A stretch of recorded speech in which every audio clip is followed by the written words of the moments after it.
ठीक है। तो 250 नंबर का ये पेपर होता है बेटा, ठीक है। इसमें से आपको मैंने सेफ स्कोर बताया था, 100 से ऊपर आपको लाना ही लाना। वैसे तो दैट आल्सो डिपेंड्स अपॉन किस तरह का पेपर आएगा। मैं बिल्कुल ठीक हूँ रिबिका जी, ठीक है। But you need to focus कि भाई ये मेरे को 110 नंबर ऊपर लाने हैं, 110 नंबर के ऊपर ठीक करना ही करना पड़ेगा। तो you need to attempt at least 70 questions, ठीक है, 125 में से, ठीक है जी। 70 क्वेश्चन तो करने ही करने, इससे नीचे there will not be a credible attempt. Okay, credible attempt नहीं है इससे नीचे। और मैंने आपको क्लासिफाई करके बताया था जब मैंने आपको पिछली पेपर की डिस्कशन कराई थी, जब भी आप पेपर करते हो 125 question you will finish by 100 minutes approximately, 100 minute में आप खत्म कर लोगे। पर प्रॉब्लम कहाँ है, उसके बाद क्या करोगे? पेपर तो कम से कम 120 घंटे का होता है ना, 120 मिनट का होता है ना, सॉरी। तो 20 मिनट क्या करना है? तो रेदर देन ये जैसे आप पेपर कर रहे हो, classify that into 3 things, fundamental, medium और डिफिकल्ट क्वेश्चंस, ठीक है। ये आपके तरफ से होगा। फंडामेंटल आपको 35 क्वेश्चन अराउंड करने ही करने हैं अटेम्प्ट, इतने तो आएंगे ही आएंगे। 40-45 पेपर, 50% जो पेपर होता है ऑलमोस्ट वो फंडामेंटल होता है। कहाँ का? सीएपीएफ का, ठीक है जी। उसके बाद आता है मीडियम। मीडियम मैंने आपको बताया कौन से क्वेश्चन आपको मीडियम क्लासिफाई करोगे, जिसमें अगर आप किसी और जब आप क्वेश्चन पढ़ते हो उसका सर पर उठा पाते हो कि नहीं पाते हो, ठीक है ना। तो ये आपने देखना पड़ेगा आपको कि जो भी आप क्वेश्चन पढ़ते हो, आपने पॉलिटी का पढ़ा है या किसी का पढ़ा है, ठीक है ना, अपने साइंस का पढ़ा है, क्या उसमें आप एक या दो ऑप्शन एलिमिनेट कर पाते हो? अगर एक या दो ऑप्शन एलिमिनेट करते हो तभी ये क्वेश्चन करना है, अदरवाइज नहीं करना। वो फिर किस में चल जाएंगे? डिफिकल्ट में, ठीक है जी। डिफिकल्ट वो क्वेश्चन है या वो रेड मार्कर्स हैं जिनको आपको हाथ नहीं लगाना है, जो अभी आपको पता नहीं है किस क्वेश्चन पे आए हैं और जिसमें आप ऑप्शन एलिमिनेट नहीं कर पा रहे हो, ठीक है। जरूरी नहीं करना कि मेरे को 70 क्वेश्चन करने हैं तो मेरे को डिफिकल्ट भी करने हैं, मोस्टली मीडियम भी होंगे। ऐसा जब इतना पढ़ लेते हो तुम लोग, फिर कहीं ना कहीं पे हाथ पैर आपको पकड़ने आ ही जाते हैं क्वेश्चंस के, ठीक है ना। Are you getting this point? ठीक है बेटा, ओके, सबको समझ लग रहा? ठीक है। तो ये स्ट्रैटेजी मैंने आपको बता दी है, इसी को हम फॉलो करेंगे अगले जितना भी टाइम हमारे पास रहता है, और इवन जुलाई तक, जून जुलाई तक आपको फॉलो किया जाएगा। और टेस्ट अब बोलो किस किस ने देना है? टेस्ट आप सब दे सकते हो, ओपन फॉर ऑल टेस्ट होगा, ठीक है। इसमें मैं क्या करूंगा, ये मेरे के अलावा है, मैं तो अपना करवाऊंगा करवाऊंगा। देखो ये उसके अलावा टेस्ट है, ठीक है, जो आपके हर संडे को हुआ करेंगे। जैसे पेपर को होते थे बिल्कुल वैसे ही हुआ करेंगे, उसमें कोई दो राहें नहीं है, ठीक है जी। जैसा आपका कितने से कितने पेपर होता है पता है? This paper is usually around 2 hours long, ठीक है। तो 10 से 12 पेपर होता है ये नॉर्मली, 10 से 12 की तरफ, ठीक है। तो हम भी आपका 10 से 12 पेपर रेगुलर रखा करेंगे, 2 आवर्स का पेपर, ठीक है। This will be your schedule on every Sunday, ठीक है। There is no other day बेटा, ठीक है। पेपर बनाना मेरा काम होगा, पेपर डालना मेरा काम होगा, आपका काम है पेपर देना। और जो क्वेश्चन उसमें आए हैं वो कहाँ से आए हैं, कैसे ढूंढे हैं, कहाँ से, मतलब मैंने वो लॉजिक ढूंढा है, आपने वो सारा कुछ जाके पीछे से देखना, ये आपका काम है, ठीक है जी। दूसरी बात, ये तो हो गया संडे का काम आपका 2 घंटे का, ठीक है। सिर्फ 2 घंटे का काम नहीं है, ठीक है बेटा। वी विल, बेटा सोनिया जी अब टाइम आपके हिसाब से नहीं चेंज होगा, ठीक है। मत हो फिर, मैं तो कह रहा हूँ वो कोई दिन नहीं है भाई बेटा, कहाँ पे दोगे? बाकी सारा दिन आपकी क्लासेस हैं, one day is only day, the Sunday is there. कितने टाइम चर्च होता है बेटा? मैं तो मेहनत कर रहा हूँ, अगर आप नहीं करना चाहते तो that's it's on your conscious, not on my conscious. फिर 4 बजे तक, तो उसके बाद 4:30 बजे आपकी क्लास है, 7:30 तक वो चलेगी, फिर there will be no time. अगर नहीं करना तो ये आपके ऊपर है, मैंने टेस्ट बना देना है, अगर आपने देना होगा तो आप सर आ सकते हो, ठीक है ना, ठीक है।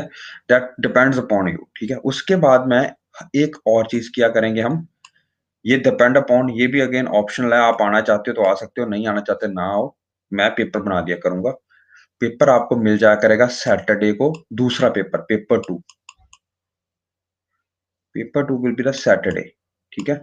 सैटरडे में आपको दे दिया करूँगा, आपने प्रिंट आउट निकलवा के बिल्कुल जैसे पे यूपीएससी में आता है ना, बिल्कुल वैसा ही पेपर मैंने बना के रखा हुआ है, 40 पेजेस का पेपर होता है वो, उसमें आपके जो पेपर 2 है वो है सारे का सारा, ठीक है जी? इसको आपने 3 आवर्स में कंप्लीट करना है, ठीक है जी?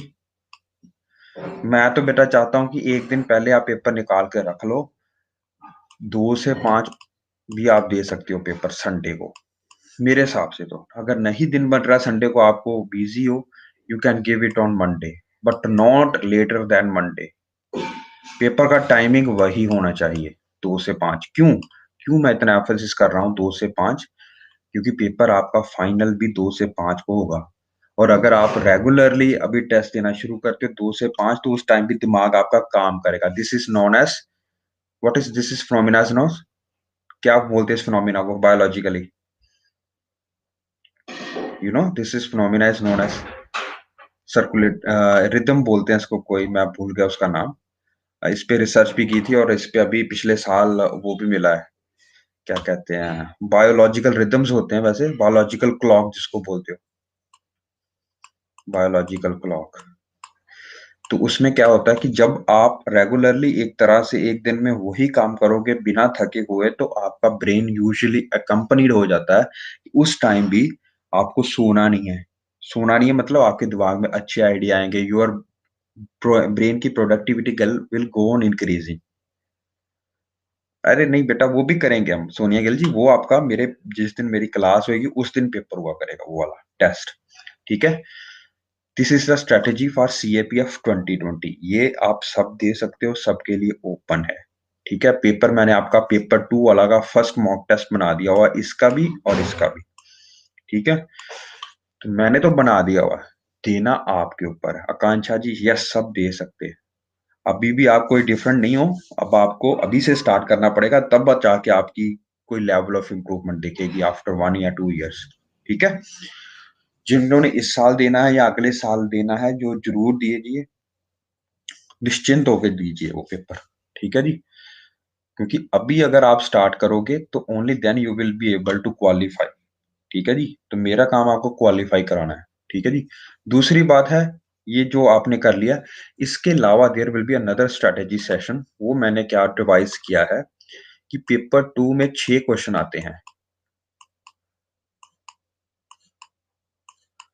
1, 2, 3, 4, 5 और 6, ठीक है जी? फर्स्ट क्वेश्चन आता है ऐसे का, ठीक है जी? 80 नंबर के 80 होते हैं, 4 सबको पता होता है। पेपर 2 वाला बेटा आपको अपनी तरफ से निकालना पड़ेगा। मैंने पेपर निकाल के दे दिया, जैसे यूपीएससी की शीट आती है ना पूरी की पूरी, वैसे मैंने हर क्वेश्चन के आपके हिसाब से, हर क्वेश्चन 6 क्वेश्चन आते हैं, जैसे अभी मैं डिस्कस कर रहा हूँ, तो वो आपको मैंने निकाल के दे दिया 40 पेजेस की शीट, ठीक है? वो आप प्रिंट आउट निकलवा लेना या जैसे मर्ज़ी करके करना है, पर उसी शीट पे देना है आपने आंसर, ताकि आपको पेपर की तरह पूरी सिमुलेशन हो। कोई उस टाइम आपको वेरिएबिलिटी ना लगे, यार ये कोई नई चीज़ मैंने सीख ली है। बिल्कुल पेपर की तरह बनाया है, जैसे आपका पेपर आता है ना, बिल्कुल वैसे। और रियलिटी में हाँ, बाकी आपके ऊपर होगा बेटा, आप किताब खोल के ऐसे भी चेप सकते हो, पर वो मेरे को पता चल जाएगा, ठीक है? इतना तो हमने पढ़ लिया है भाई, यस, इतना तो आपने पढ़ रखा है कि भई आपकी चीटिंग को हम पकड़ सकें, ठीक है? तो दूसरी बात, एसेज़ आएँगे, एसेज़ 4 आपको करने हैं, 6 आएँगे। मैंने 6 एसेज़ डाल दिए हैं आपको, उसमें से आपको 4 का चयन करना है, सबसे बड़ी चीज़ होती है, चयन करना ही नहीं आता बंदों को। पेपर में 1 घंटा वो वेस्ट कर देते हैं, सिर्फ़ चयन करने में, कौन से 4 लिखने हैं। तो चयन कैसे करना है, किस प्रकार से करना है, कहाँ से आपके वेट नंबर बनते हैं, बहुत ज़्यादा। विक्टर जी 200 नंबर का पेपर जो आपका एसे का आता है यूपीएससी में, अगर आप ऐसे ये वाला कर लेते हो, ये भी यूपीएससी ही चेक करेगी, और ये वाला ऐसे आईएएस का, ये भी यूपीएससी ही चेक करती है। समझ रहे हो बेटा मेरी बात? तो 200 नंबर का पेपर आपका जीएस का तैयार हो रहा है, साथ में साथ। समझ रहे हो? ठीक है, अगर यहाँ पे अच्छा लिख रहे हो ना, सीएपीएफ में, तो मान के चलो कि आप यूपीएससी का 200 नंबर का पेपर, बहुत बड़ा नंबर होते हैं 200 नंबर यूपीएससी में, वो तैयार चल रहा है, आपकी तैयारी चल रही है उसकी। तो और कुछ नहीं, अगर आपका ये फ़ोकस नहीं भी है सीएपीएफ, लेकिन फिर भी आपको ये करना ही पड़ेगा, ठीक है? टेस्ट दे लो, कोई नुकसान नहीं है, इसका ज़्यादा फ़ायदा है आपको। मैं आप बताऊँगा, हर एक क्वेश्चन को डिस्कस क्या करेंगे हम, हर रेगुलर एक दिन हम देख लेंगे या 1 दिन रख लेंगे या फिर रोज़ ही 15-20 minute we will discuss a topic, certain topics जो मैंने बनाए हुए हैं। एक शॉर्ट लिस्ट बनाई है मैंने, ठीक है? उसमें मैंने एसेज़, आर्गुमेंटेटिव टास्क, रिपोर्ट और प्रेसिस बिल्कुल वैसे की वैसी बनाई है, ठीक है ना? जो मेरे को लगता है कि पेपर में आपको क्वेश्चन आ सकते हैं, फिर हम उसको डिस्कस करा करेंगे। और डिस्कस में पता क्या होता है? डिस्कस में मैं आपको कराया करूँगा मॉडल आंसर, जो मैंने लिखा है, जो मेरे को लगता है कि आपको इस हिसाब से आंसर लिखने चाहिए। पहले आप आंसर लिख के दोगे तभी ये आंसर डिस्कस होएँगे, ठीक है जी? तो मेहनत आपके ऊपर है। हिंदी में भी दे सकते हो राधा जी बिल्कुल और पर सिर्फ़ ऐसे वाला क्वेश्चन ही दे सकते हो, उसमें लिखा हुआ है only question 1 you can answer in Hindi and English. बाकी का सारा paper you need to give it in English. उसमें हिंदी का कोई उपयोग नहीं है। बाकी क्वेश्चन लेकर 2 से 6 तक सारे के सारे क्वेश्चन हैं जो यानी कि 120 मार्क्स का क्वेश्चन है जो 120 मार्क्स के क्वेश्चन है जो, वो आपका पेपर है जो, वो सारा आपको इंग्लिश में ही देना पड़ेगा। ठीक है जी? सेकंड आते हैं आपके पास आर्गुमेंटेटिव टास्क। ठीक है? आर्गुमेंटेटिव टास्क होते हैं जैसे मैं अगर आपको बात करूँ कि एक सिंपल लाइन लिख दी उन्होंने लाइफ इज़ ब्यूटीफुल, ठीक है जी? करो आर्गुमेंट, कैसे करोगे आर्गुमेंट? जब भी आपको आर्गुमेंट टास्क लिखना है, मैं आपको पूरा फॉर्मेट कराऊँगा, टेंशन मत लो। आर्गुमेंट टास्क लिखना है, it's like debate, yes debate. तो आपको उसके pros and cons and merits and demerits एक तरफ लिखने हैं, ठीक है? एडवांटेजेस एक तरफ लिखने हैं, डिसएडवांटेजेस दूसरी तरफ लिखने हैं। प्रोस एक तरफ लिखने हैं, कॉन्स एक तरफ लिखने हैं, ठीक है? क्या उसके नेगेटिव पॉइंट्स है वो दूसरी तरफ लिखने हैं। तो लाइफ इज़ ब्यूटीफुल क्या बताओगे किस तरह से लाइफ ब्यूटीफुल है बताइए?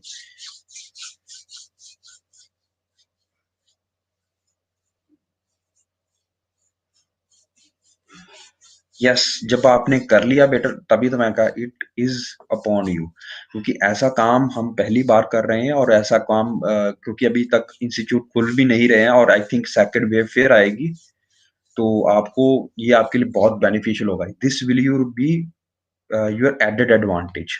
बाकी लोग ये कर नहीं रहे हैं, हम कर रहे हैं, ठीक है? सारे सब्जेक्ट मतलब बताइए अभी जो मैंने क्वेश्चन दिया उसका आंसर बताइए पहले। अगर आपको आर्गुमेंट टास्क में आता है दैट लाइफ इज ब्यूटीफुल, ये पेपर एक्चुअल में क्वेश्चन आया हुआ है, life is beautiful, life is beautiful because argumentative task, life is a bed of roses, yes good. और क्या बता सकते हो? और क्या बता सकते हो? फुल ऑफ अपॉर्चुनिटीज, ठीक है? इसको आगे एक्सप्लेन करना है, ये तो आपके पॉइंट है। अपॉर्चुनिटीज है तो अपॉर्चुनिटीज में क्या क्या आएगा, ठीक है ना? आप उसमें you can follow nowadays, you can follow मतलब एवरीथिंग, ठीक है ना? टू आप you can choose any stream, you there is no hindrance in getting education, और एजुकेशन इज फ्री, ठीक है? हम अपनी डेस्टिनी के खुद वो होते हैं, मास्टर्स होते हैं, ठीक है जी? Life is a good experience in work, yes everything. इस तरह से आपने 4 या 5 पॉइंट बना लिए, बहुत अच्छा बना रहा आपको, बस, ठीक है ना? इसका आगे आपने एक पॉइंट बनाया देखो, एक पॉइंट बनाया है, इसको 3 लाइनें या 4 लाइनों में एक्सप्लेन करना आपका काम है, ठीक है जी? डन? ओके? बहुत बढ़िया Abhishek, if there is equity and equality and real implementation of good politics life is easy. ना, ना, ना, ना, ना, ना। अभिषेक जी पॉइंट लिखो, पॉइंट लिखो, ये एक्सप्लेनेशन है, इफ करना नहीं है आपने। इफ नहीं करना, अगर नहीं करना आपने, वहाँ पे बोलना है लाइफ अगर ब्यूटीफुल है तो क्यों है? और इफ नहीं करना वहाँ पे, आप डाउट नहीं करोगे अपने आप को कि अगर ये होगा तो लाइफ ब्यूटीफुल होएगी।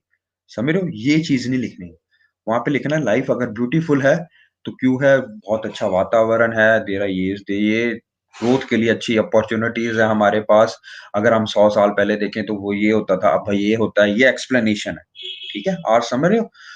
अब मेरे को बताओ इतने आपके पास पॉइंट आ गए and you are able to explain it, ठीक है? उसके बाद लिखना है second point, life is not beautiful because, life beautiful क्यों नहीं है?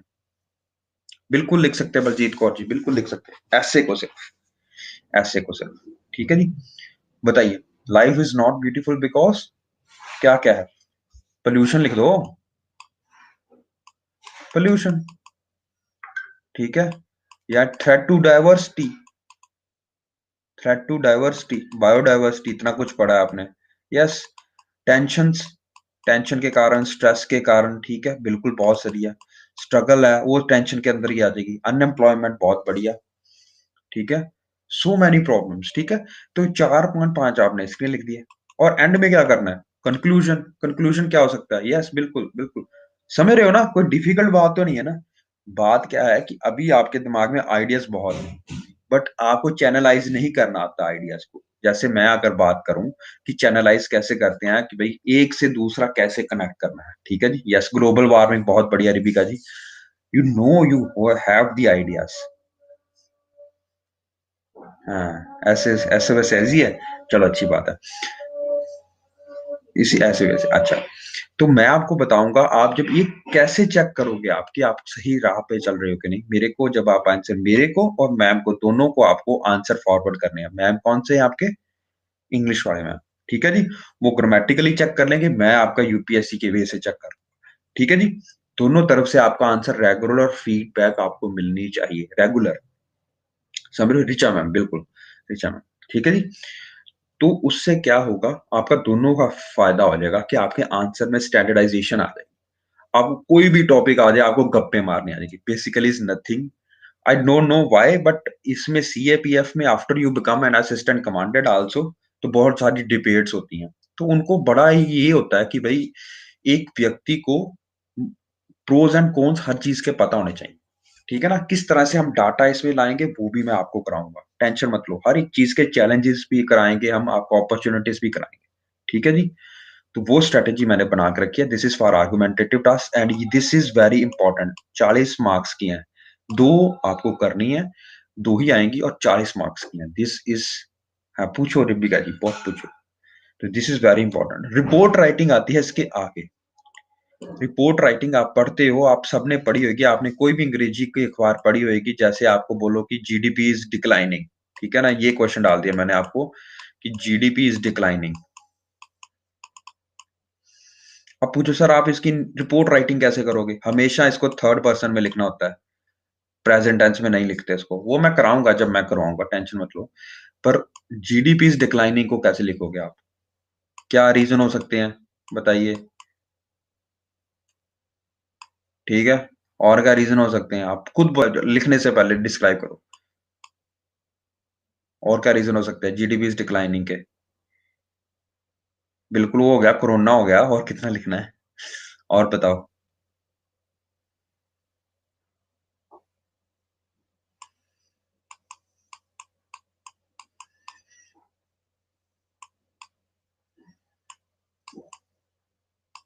बहुत बढ़िया।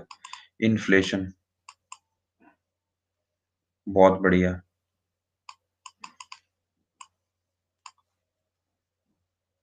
बजटरी मैनेजमेंट,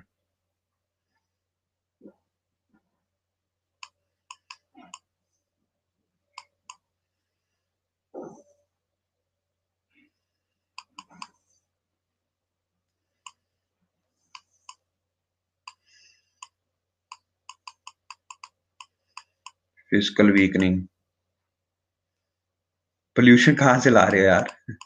वो गवर्नमेंट पॉलिसीज में आ जाएगा यार, सूजल। जो आप बोल रहे हो, सॉरी, डिमोनेटाइजेशन, रितेश जो बोल रहा है वो इसमें आ जाएगा, ठीक है जी। तो देखो इतने रीजन आपको मिल गए, और कैसे ज्यादा चाहिए? आपको लिखनी 200 वर्ड्स की है, मतलब मात्र 1.5 या 2 पेज मैक्सिमम, ठीक है ना। तो आपको कैसे लिखना है, इंट्रोडक्शन इसकी किस तरह से लिखनी है हमें, वो मैं करवाऊंगा, ठीक है। बाकी पॉइंट्स मैंने आपको खुद पूछा करूंगा, और फिर हम इस पॉइंट को इसके साथ लिंक करेंगे, ताकि आपका कोहेरेंस बना रहे, ठीक है।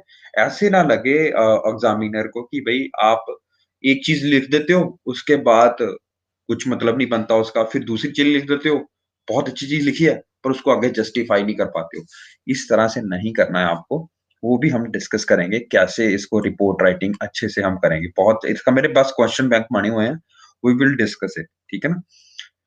आगे चलते हैं। रिपोर्ट राइटिंग के अलावा ये 3 क्वेश्चन हो गए, ये 3 question will cost you 160 marks. इसमें से कम आपके 80 से 100 मार्क्स आने चाहिए, बहुत अच्छे नंबर आए 160 में से।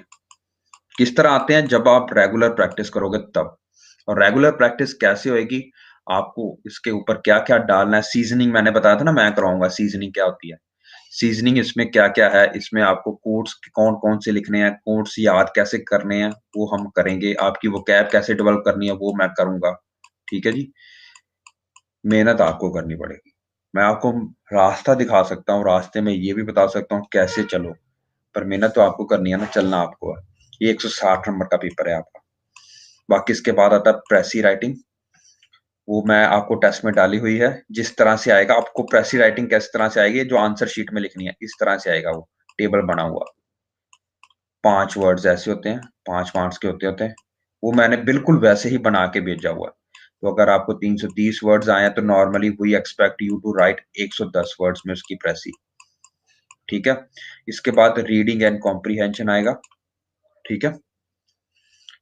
वो किस तरह से लिखना है, वो 20 नंबर का वो है, बड़ा ईज़ी है। इसके अलावा हमारे पास है ग्रामर। तो ग्रामर जैसे मर्ज़ी हो, 25 नंबर की ग्रामर आती है, मेरे टाइम पे 30 की थी, अब 25 की कर दी है।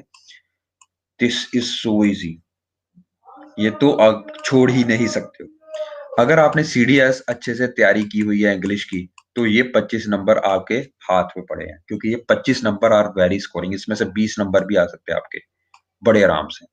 क्योंकि 10 नंबर के आपको सेंटेंस इंप्रूवमेंट ही आएँगे, याद है जो हमने सीडीएस में करे थे। इसके अलावा 10 नंबर के आएँगे आपको सिंपल मेक द सेंटेंसेस नहीं होते थे सिंपल से, हाँ, वो आएँगे, एक्सप्रेशन। तो अगर आपने सीडीएस का करा हुआ है, तो it will be very easy for you.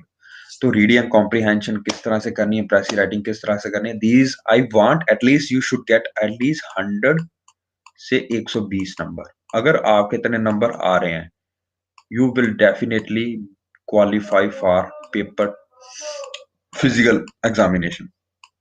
ठीक है? उसके बाद यूपीएससी इंटरव्यू, इनकी तो गारंटी मैं दे सकता हूँ। डोंट वरी, पीई मैं करवाऊँगा आपको। मैं खुद फिजिकल एजुकेशन मैंने क्वालीफाई किया था फिजिकल एग्जाम, तो I weighted 90 KG and I still was able to qualify this exam. तो उसकी टेंशन मत लो, कैसे ट्रेनिंग करनी है, कैसे करे था, वो मैं आपको बता दूँगा। थोड़ी नीटी-ग्रिटी होएगी, वो भी मैं बता दूँगा, किस तरह से आपको डील करना है हर सिचुएशन को, वो भी बता दूँगा। यूपीएससी की interview should be a cakewalk for you if you have done very good in paper। ठीक है? हमेशा यूपीएससी इंटरव्यू में एक ही फॉर्मूला होता है, वो मैं बताऊंगा उस टाइम पे भी जब मैं करवाऊंगा, बट अभी के लिए रख लो। कोई भी क्वेश्चन आता है, you need not to get polarized, you need not to get polarized. Polarize का मतलब होता है, वो पूछेंगे सर जी आप बताइए कि, सर जी नहीं बोलेंगे, तो वो बोलेंगे कि, आपको बोलेंगे कि जैसे रिजर्वेशन है, should there be reservation for women in politics, why should be there be a reservation of women for politics। और ऐसे गधे भी लोग गए हुए हैं कि वो चाहते हैं, जैसे हरियाणा से एक बंदा गया था मेरे सामने उठ के, तो जब मेरी इंटरव्यू हो रही थी, तो वो बोल रहा था कि भाई, क्योंकि बाहर आके पता चल ही जाता है क्या आप बोलते हैं। तो वो बोल रहा था कि अ, जैसे एक वुमन भी बैठी हुई थी, उसी ने पूछा था ये क्वेश्चन, एग्जामिनर ने, इंटरव्यूअर ने, तो कि भाई वुमन की क्यों होनी चाहिए रिजर्वेशन। तो वो हरियाणा से था, और आपको पता है there is so much of male bias, है ना? वहाँ पे फीमेल का मतलब बहुत ज्यादा आपका सेक्स सेक्स रेशियो कम भी है, तो वो उस तरह से आंसर करने लग पड़ा। तो you do not ever get polarised.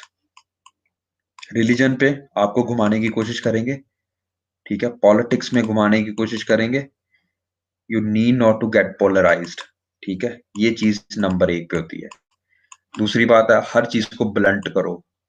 वो पोलर क्वेश्चन पूछ रहे हैं, आप ब्लंट कर लो।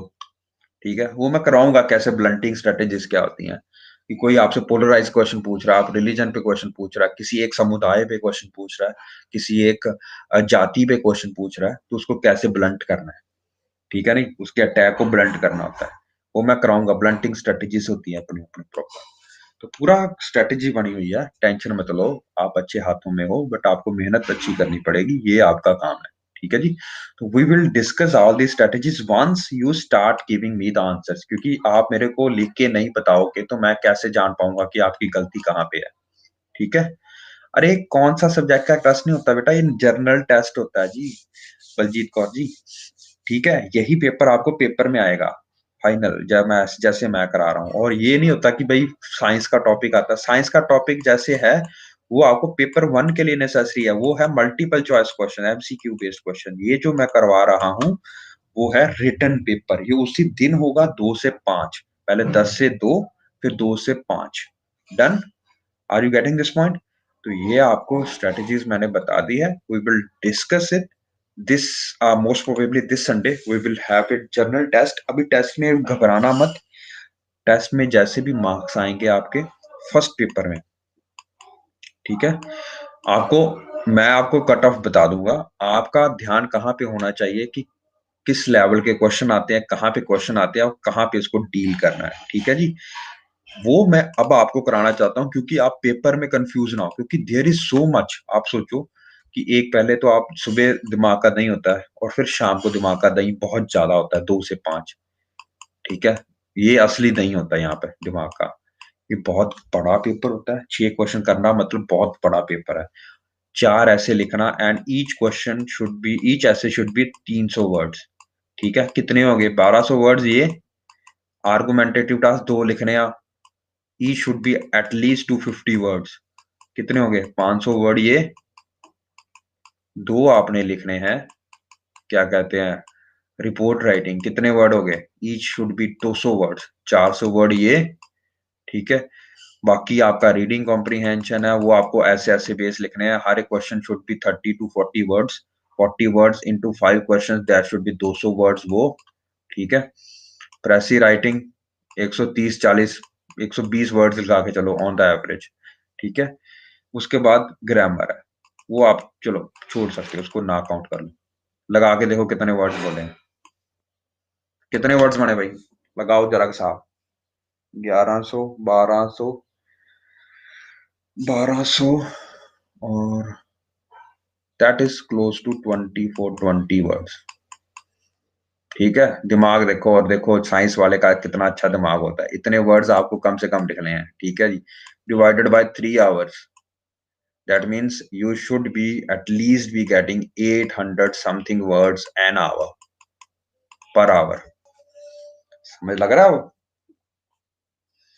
और ये है कि आप बिना सोचे समझे लिख रहे हो। 800 वर्ड 1 घंटे के लिखने के लिए आपको पहले समझना भी पड़ेगा क्वेश्चन में क्या लिखा हुआ है, अरेंज करना पड़ेगा। अरेंज करने के बाद कौन कौन से मैं वहां पे कोटेशंस डालूंगा, कौन कौन से मैं वहां पे ऑर्नामेंटेशंस डालूंगा, किस तरह से मैंने ऑर्गेनाइज करना है, that is a very big ask. 800 words per hour, but अगर आप रेगुलर करोगे तो ये कुछ नहीं है।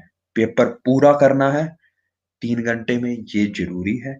किस तरह से कर रहा है, मैंने आपको पूरी स्ट्रेटेजीज बता दी है। ये पूरी स्ट्रेटेजी ऐसे करवाया किसी ने कभी? नहीं, बट मैं आपको साइंटिफिक वे से करा रहा हूँ, ठीक है। ये देखो बिल्कुल पूरा जैसे मैथ के हिसाब से होता है, साइंस की तरह से सोचो हर क्वेश्चन को, ठीक है।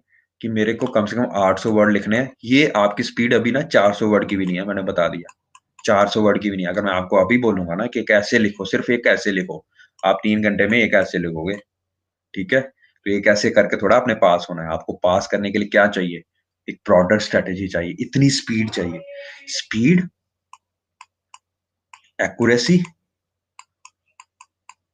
एंड कोहेशन, ठीक है जी। कि कोई रेलेवेंस भी होनी चाहिए उसकी, ऐसे नहीं कि बकवास ही लिखी जा रहे हो आप। Thank you Baljeet for. बाकी ये मैं छुट्टी जब होती है तो मैं ये काम करता रहता हूँ। बैठे-बैठे मैंने कहा चलो स्ट्रैटेजीज़ बना लेते हैं बच्चों के लिए।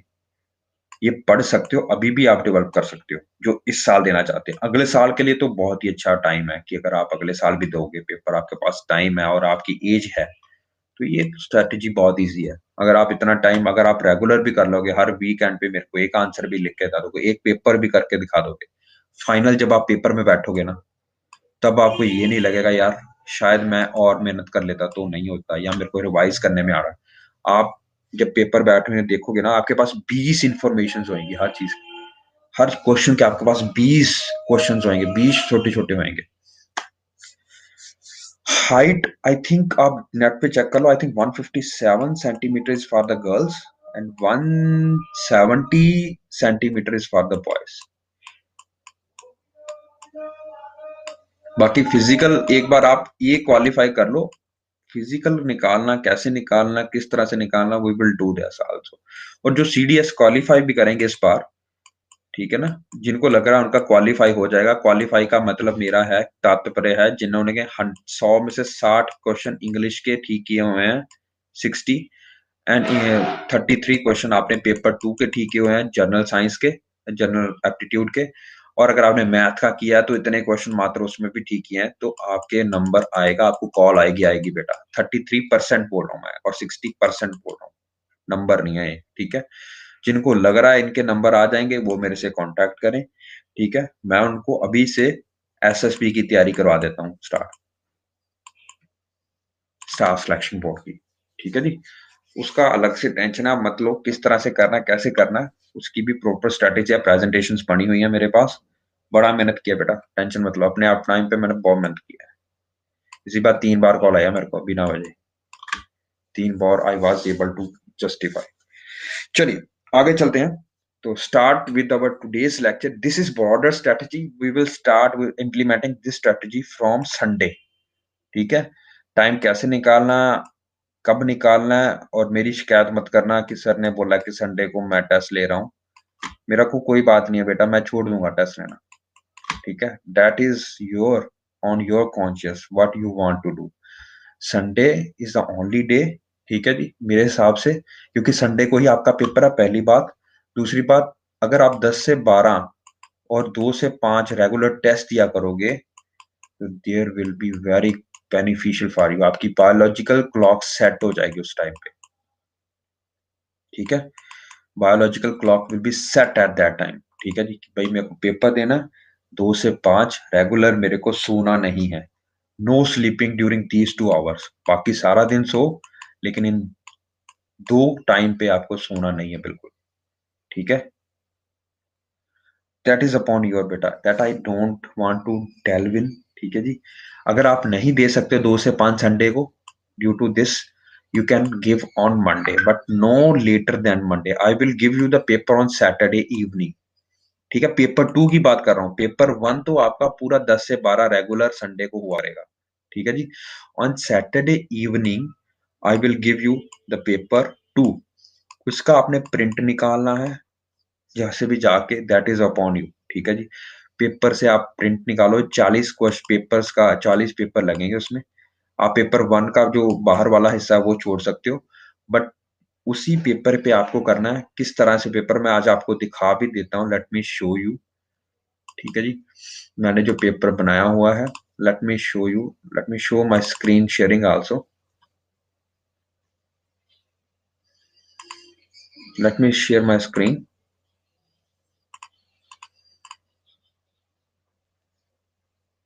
एक मिनट बस,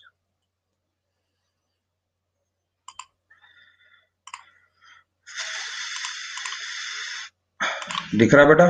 अभी देखना एक बार, दिख रहा है? Everyone seeing this?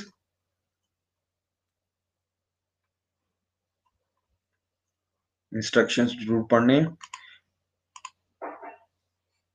Hello, everyone seeing this? Good good good good good. एक मिनट में और दिखा देता हूँ, सॉरी सॉरी सॉरी। ये रहा। तो ये मैंने बना दिया हुआ है, देखो, ठीक है। टेस्ट मैंने बना दिया हुआ, तो ये जैसे मैंने कर दिया, सोफिया, ये वाला जरूर आना चाहिए, ये वाला पेज, ये देखो पेज लिखे हुए ना, इतने गैप छोड़ा हुआ, इस तरफ को भी गैप छोड़ा हुआ। गैप के बाहर आपका कोई वर्ड नहीं जाना चाहिए, इस तरफ को कोई वर्ड नहीं जाना चाहिए, ना इस तरफ को कोई वर्ड जाना चाहिए। इसके लाइन के अंदर लिखना है, किस तरह से लिखना है, किस तरह की आपकी हैंड राइटिंग होगी, क्या कैसे आपको देखना है कि कितने वर्ड हो गया। तो नॉर्मली जैसे आप 5 वर्ड लिखते हो इस जगह पे, तो 5 या 7 वर्ड लिखते हो, उसी स्पीड से लिखना है, और खाली इस न्यू पेजेस पे लिख के आपको आंसर मेरे को ट्रांसफर करना है। ये देखो पेज नंबर लिखे हुए हैं नीचे, दिए हुए हैं आपको पूरा टाइम, ठीक है। इस तरह से मैंने सारे क्वेश्चंस किए हुए हैं, डाले हुए हैं। तो जैसे अब और आगे चलते हैं, तो मैंने जो प्रेसी राइटिंग डाली है, late me show you that also. तो उसके लिए मैंने ये देखो प्रेसी राइटिंग डाली है हमने, ठीक है, ठीक है। तो उसके लिए मैंने ये बना दिया हुआ है 5 वर्ड का, 1 2 3 4 5, तो ये 5 वर्ड का बना दिया हुआ है। जितने वर्ड्स लिखोगे अपने आप आपको ऐड होते रहेंगे। 2 पेजेस मैंने आपको दे दिए हैं, उसके हिसाब से आप कर सकते हो, ठीक है? आंसर आपको इसी तरह से देना है। ये प्रिंट आउट करना है बेटा, आप ऐसे कैसे दोगे इसके ऊपर? ये पीडीएफ फाइल की होगी, ठीक है ना? That is on your conscious बेटा, आप दे सकते हो अगर आपको देना चाहते हो तो, क्योंकि ये आपको फायदा ही देगा, नुकसान नहीं है इसका कोई भी, ठीक है जी? ओके, यस, एक बॉक्स में एक वर्ड, ऐसा ही आपको पेपर में भी आएगा, याद रखना, ठीक है? अगर जो इस साल नहीं दे रहे या अगले साल जो देना चाहते हैं वो भी दे सकते हैं। इसका फायदा मैंने आपको गिना दिया कि इसका कोई नुकसान नहीं है। ये आपका यूपीएससी आईएएस का जो पेपर नंबर 2 है, सॉरी, जो एसए वाला पेपर है जो कंपल्सरी देना ही पड़ता है आईएएस में, उसमें आपको आंसर ये बहुत हेल्प करेगा आंसर राइटिंग में, ठीक है जी? तो इसलिए मैं आपको करवाना चाहता हूँ, आप दे सकते हो। मिल गया सोफिया जी आंसर? चले आगे अब, चलिए। तो this was strategy, our strategy that I need you to follow, that is upon your conscious, आप इसको फॉलो कैसे करना चाहते हो, आप कितना करना चाहते हो। there is no compulsion, absolutely no compulsion, ठीक है? it is voluntarily, आप करना चाहते हो तो it is, you are welcome, नहीं करना चाहते हो तो कोई इसका नेगेटिव मार्किंग नहीं लगेगी आपको, ठीक है? चलिए जी, तो last time we did was, what we did was respiration. Respiration में मैंने आपको करवा दिया था कि रेस्पिरेटरी कौन-कौन सी चीजें होती हैं, पल्मोनरी वेंटिलेशन क्या होती है, ठीक है? ब्रीथिंग जिसको बोला जाता है। गैस एक्सचेंज कब होता है, लंग में होता है और एल्वियोलाई में और ब्लड में किस तरह से, किस प्रकार से होता है, वी डिड दैट आल्सो, ठीक है जी? Everyone seeing this? दिख रहा है बेटा? हेलो, सुनाई दे रहा? चलो ठीक है। Gas exchange between blood and tissue किस प्रकार से होता है और सेलुलर या टिश्यू रेस्पिरेशन किस प्रकार से होती है, ये हम पहले भी बहुत बात करके आ चुके हैं। अब जो हमने बात करनी, ये तो स्टेप्स हैं, पहले ब्रीदिंग होएगी, फिर वेंटिलेशन होएगी, फिर रेस्पिरेशन होएगी। इन तीनों में बहुत फर्क है। Breathing is a physical process, उस पार भी बोला था मैंने। फिजिकल प्रोसेस कैसे होता है? जब आप सांस लेते हो आपका जो छाती है वो खुल जाती है, चौड़ी हो जाती है, लेके देखो सांस। जो पेट है, एब्डोमेन के है, एब्डोमेन जिसको बोलते हैं, पेट, पेट थोड़ा सा बाहर को जाता है, छाती थोड़ी सी बाहर को जाती है, ठीक है ना? ये चीज होती है, this is known as breathing. ये फिजिकल प्रोसेस है, इसमें फिजिकल चेंजेस आती हैं, लाइक आपका लंग्स, जो आपकी छाती है वो बाहर को जाती है, जो आपका पेट है वो बाहर को जाता है। ये क्यों जाता है, किस प्रकार जाता है, ये आपको समझने की जरूरत नहीं है, but basically this is not is known as breathing, ठीक है जी? वेंटिलेशन भी वन इज द सेम होता है। वेंटिलेशन होता है कितनी ऑक्सीजन अंदर जा रही है। अगर मेरा नाक बंद है, ठीक है, ब्रीदिंग तो मैं तब भी करूंगा चाहे वो मुंह से करूं चाहे वो नाक से करूं। एक तरफ से अगर आपका नाक बंद है, सोचो क्या उतनी वेंटिलेशन आती है, क्या उतनी ऑक्सीजन आपके टिश्यू में पहुंच पाएगी जैसे अगर दोनों नाक खुली हुई हैं आपकी? नहीं ना? तो that is the difference between breathing and ventilation.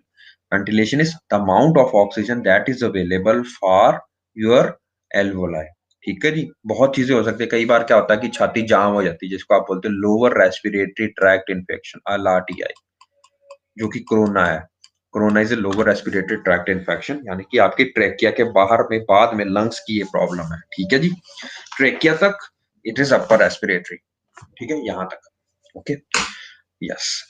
तो अगर वहां पे इश्यू है, अगर वहां पे पानी भरा गया है या अगर वहां पे बहुत ज्यादा बलगम भर गई है आपके इसके कारण, तो आपके सारे एल्वियोलाइज ब्लॉक हो जाएंगे। अगर एल्वियोलाइज ब्लॉक हो जाएंगे तो ventilation will become zero. Ventilation is the amount of oxygen that is available to the lungs for respiration, ठीक है? तो रेस्पिरेशन, रेस्पिरेशन तो मैंने आपको इसकी इक्वेशन कराई हुई है कि जब आप ग्लूकोज को ऑक्सीजन से तोड़ते हो तो क्या प्रोड्यूस होता है और वो क्या होता है, रेस्पिरेशन होती है, वो सारी की सारी respiration. Respiration is occurring at the tissue level, tissue level, yes, बताया ना, टिश्यू लेवल पे हो रही है, हर सेल पे हो रही है, आपकी पूरी बॉडी में हो रही है, ठीक है ना? तो ये रेस्पिरेशन होती है। तो आपको 3 वर्ड्स में हमने डिफरेंस करा दिए थे। अब हम इसकी फिजिकल चेंज करेंगे कि क्या-क्या फिजिकल चेंजेस आती हैं। Late me show you first. तो मैंने आपको ऑलरेडी कराया कि जैसे आप सांस लेते हो तो इंस्पिरेशन उसको बोला जाता है। Late me show you in a different colour. हाँ, जब आप सांस लेते हो उसको इंस्पिरेशन बोला जाता है, जब सांस बाहर निकालते हो उसको एक्सपीरेशन बोला जाता है। हमेशा एक्सपायरेशन एक्सपायरेशन जो आप सांस बाहर निकालते हो, ये पैसिव एग्जांपल है। पैसिव है, पैसिव मतलब आपकी वहां पे कोई एनर्जी नहीं लगती। हमेशा एनर्जी कहाँ लगती है? जब आप सांस लेते हो। ठीक है जी। तो होता क्या सांस लेने में, अगर आप देखो ये लंग्स पड़े हैं ब्लू ब्लू से। हाँ, ठीक है ना। उसके नीचे एक, यहाँ पे ना, यहाँ पे ध्यान से देखो, यहाँ पे एक चीज पड़ी होती है, टायर का जैसा उल्टा चीज होते हैं, टायर की ट्यूब देखी होगी आपने। वो यहाँ पे पड़ी होती है, जिसके ऊपर आपके लंग्स पड़े हैं। इसके ऊपर लंग्स है, इसके नीचे, इसके नीचे सारे का सारा स्टमक है, उसके बाद इधर लीवर आ जाएगा, ये सारा कुछ आ जाएगा। ये देखो, ये रेड रेड सा दिख रहा है, ये कवरिंग है। यहाँ पे आपका लंग्स आ जाएंगे। Let me show in different colour. Yeah that is known as diaphragm. ये लंग्स, लेट मी शो।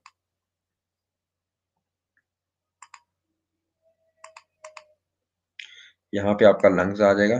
ठीक है, यहाँ पे स्टमक आ जाएगा। ठीक है, यहाँ पे स्मॉल इंटेस्टाइन आ जाएगी। तो ये सारे इसके नीचे पड़े, ये सारे ऑर्गन इसके नीचे पड़े हुए हैं। तो ये ऊपर पड़ा एक तरह से कवरिंग है। ठीक है, मसल्स की कवरिंग है, उसका नाम है डायफ्राम। ये इस तरह से होता है। जब ये नीचे को जाएगा इस तरह से, ध्यान से देखो, जब ये नीचे को फैलेगा, नीचे को प्रेस करेगा, नीचे क्या है? ऑर्गन्स, ऑर्गन्स को ये प्रेस कर रहा है। ठीक है, जब ये नीचे जा रहा है, तो मेरे को बताओ लंग्स में क्या इफेक्ट पड़ रहा है? लंग्स के पास स्पेस कम हो रही है या बढ़ रही है? जो पहले पहले इस तरह से लंग्स थे, अब देखो क्या हो रहा है।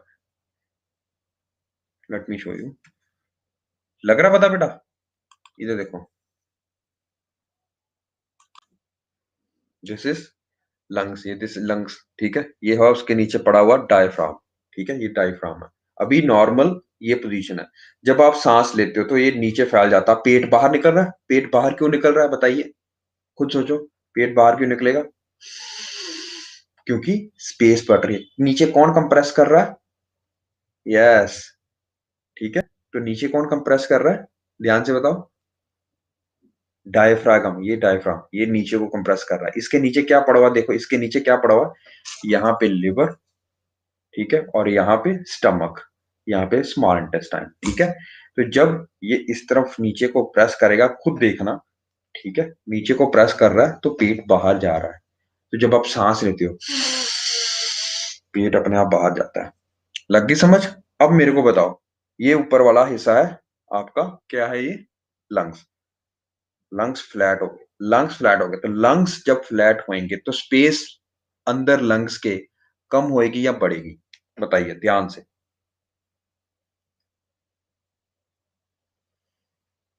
समझ गए? जब स्पेस बढ़ गए तो अब मेरे को बताओ उसके वॉल्यूम पे क्या इफेक्ट पड़ेगा? यहाँ पे वॉल्यूम क्या होएगा? इंक्रीज और डिक्रीज। लग गई समझ?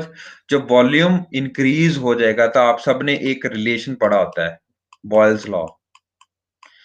Pressure is inversely proportional to volume. ठीक है ना? या तो जब वॉल्यूम बढ़ जाएगा तो प्रेशर क्या हो जाएगा? कम प्रेशर। जब प्रेशर कम हो रहा है तो खुद सोचो, अगर यहाँ पे प्रेशर कम है, यहाँ पे लंग्स में प्रेशर है कम।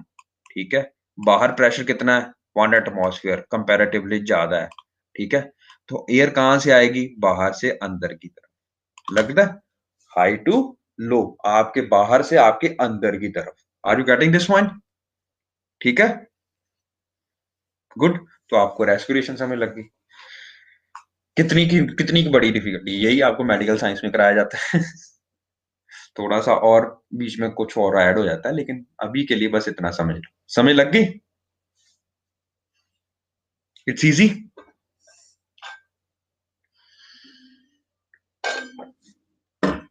डाउट? किसी को कोई डाउट? बॉयल्स लॉ होता है P is equal to inversely proportional 1/वॉल्यूम। ये नॉर्मल भी देखने को मिलता है आपको।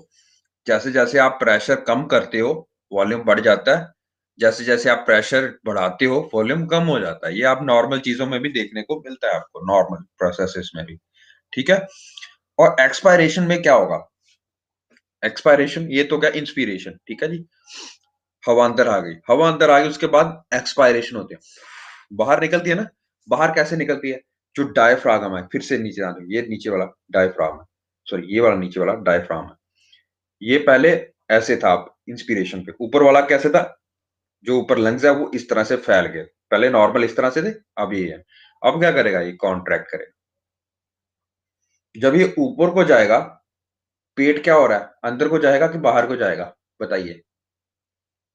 एक्सपायरेशन में लेके लिखो, पेट जाएगा अंदर को, डायफ्राम जाएगा ऊपर को। जब डायफ्राम ऊपर को जाएगा, लंग्स भी जाएंगे ऊपर को। जब लंग्स ऊपर को जाएंगे, अंदर वॉल्यूम क्या हो जाएगा, decrease. Volume decrease, pressure increase, pressure increase, हवा बाहर। लगी समझ? It's that simple. This is your whole process of respiration that goes around expiration and inspiration. बहुत सारी और चीजें हेल्प करती हैं इसको, एग्जाम्पल है, ठीक है, पर ये मोटा मोटा इसी तरह से होता है। Nostrils, yes, flaring up of the nostrils is usually takes place, ठीक है ना। नॉर्मली इनकी कोई मूवमेंट नहीं होती, फ्लेयरिंग फ्लूरिंग नहीं होती, लेकिन जब आप फेशियल एक्सप्रेशंस देते हो, जब गुस्सा आता है, जिसके जब नाक फूल जाता है, नाक फैलना शुरू हो जाता है ना, वो हिचकी क्यों आती, क्या करनी बेटा हमें हिचकी। हिचकी से एक्चुअली इनवॉलंटरी प्रोसेस, ठीक है जी, वो आपके कंट्रोल में नहीं होता, that is not respiration. Done.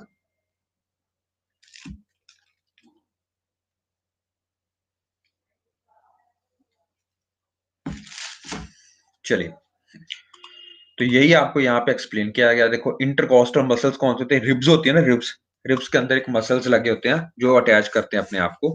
उनका काम क्या है, अब देखो जब आप सांस लेते हो, तो वही से कहाँ पे सांस लेते हो, ऊपर वाली कैविटी। अगर हम एक चीज आपको मैं अभी करवा देता हूँ, late me show you, let me remove this also. जब भी आप ये देखो,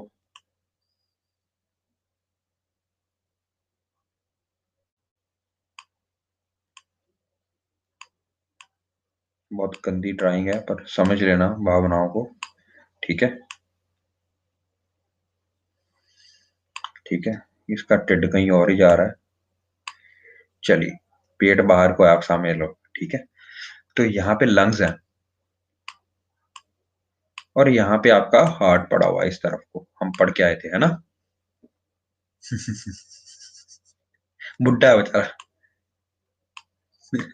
चलिए, तो अगर मैं दोनों लंग्स को बाहर निकाल देता हूं और हार्ट को बाहर निकाल देता हूं, सुनो सुनो, अगर मैं इन चीजों को बाहर निकाल देता हूं, तो मेरे पास अंदर खाली जगह बनेगी, उसको मैं बोलूंगा कैविटी।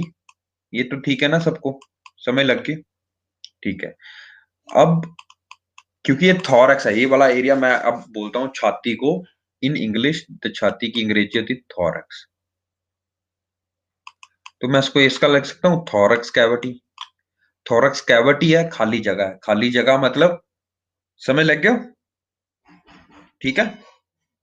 एवरीवन एक्सप्लेन दिस, अच्छा ठीक है। इसके बाद आपके नीचे आता है पेट, ठीक है, ये पेट है आपका, ठीक है।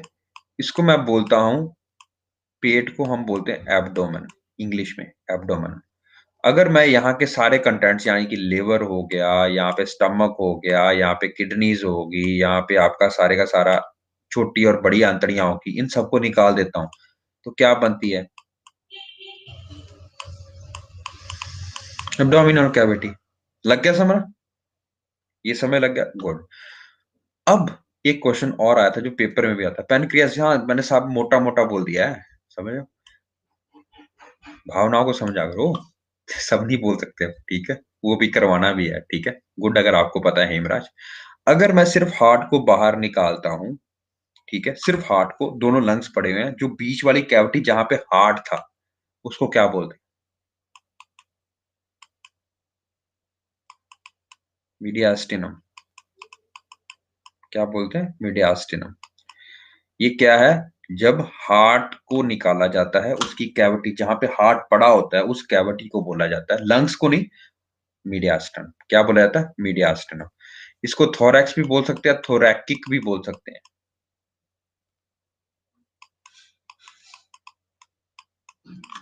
लगी समझ, ठीक है। अगर मैं आप बोल रहा हूं ड्यूरिंग इंस्पिरेशन,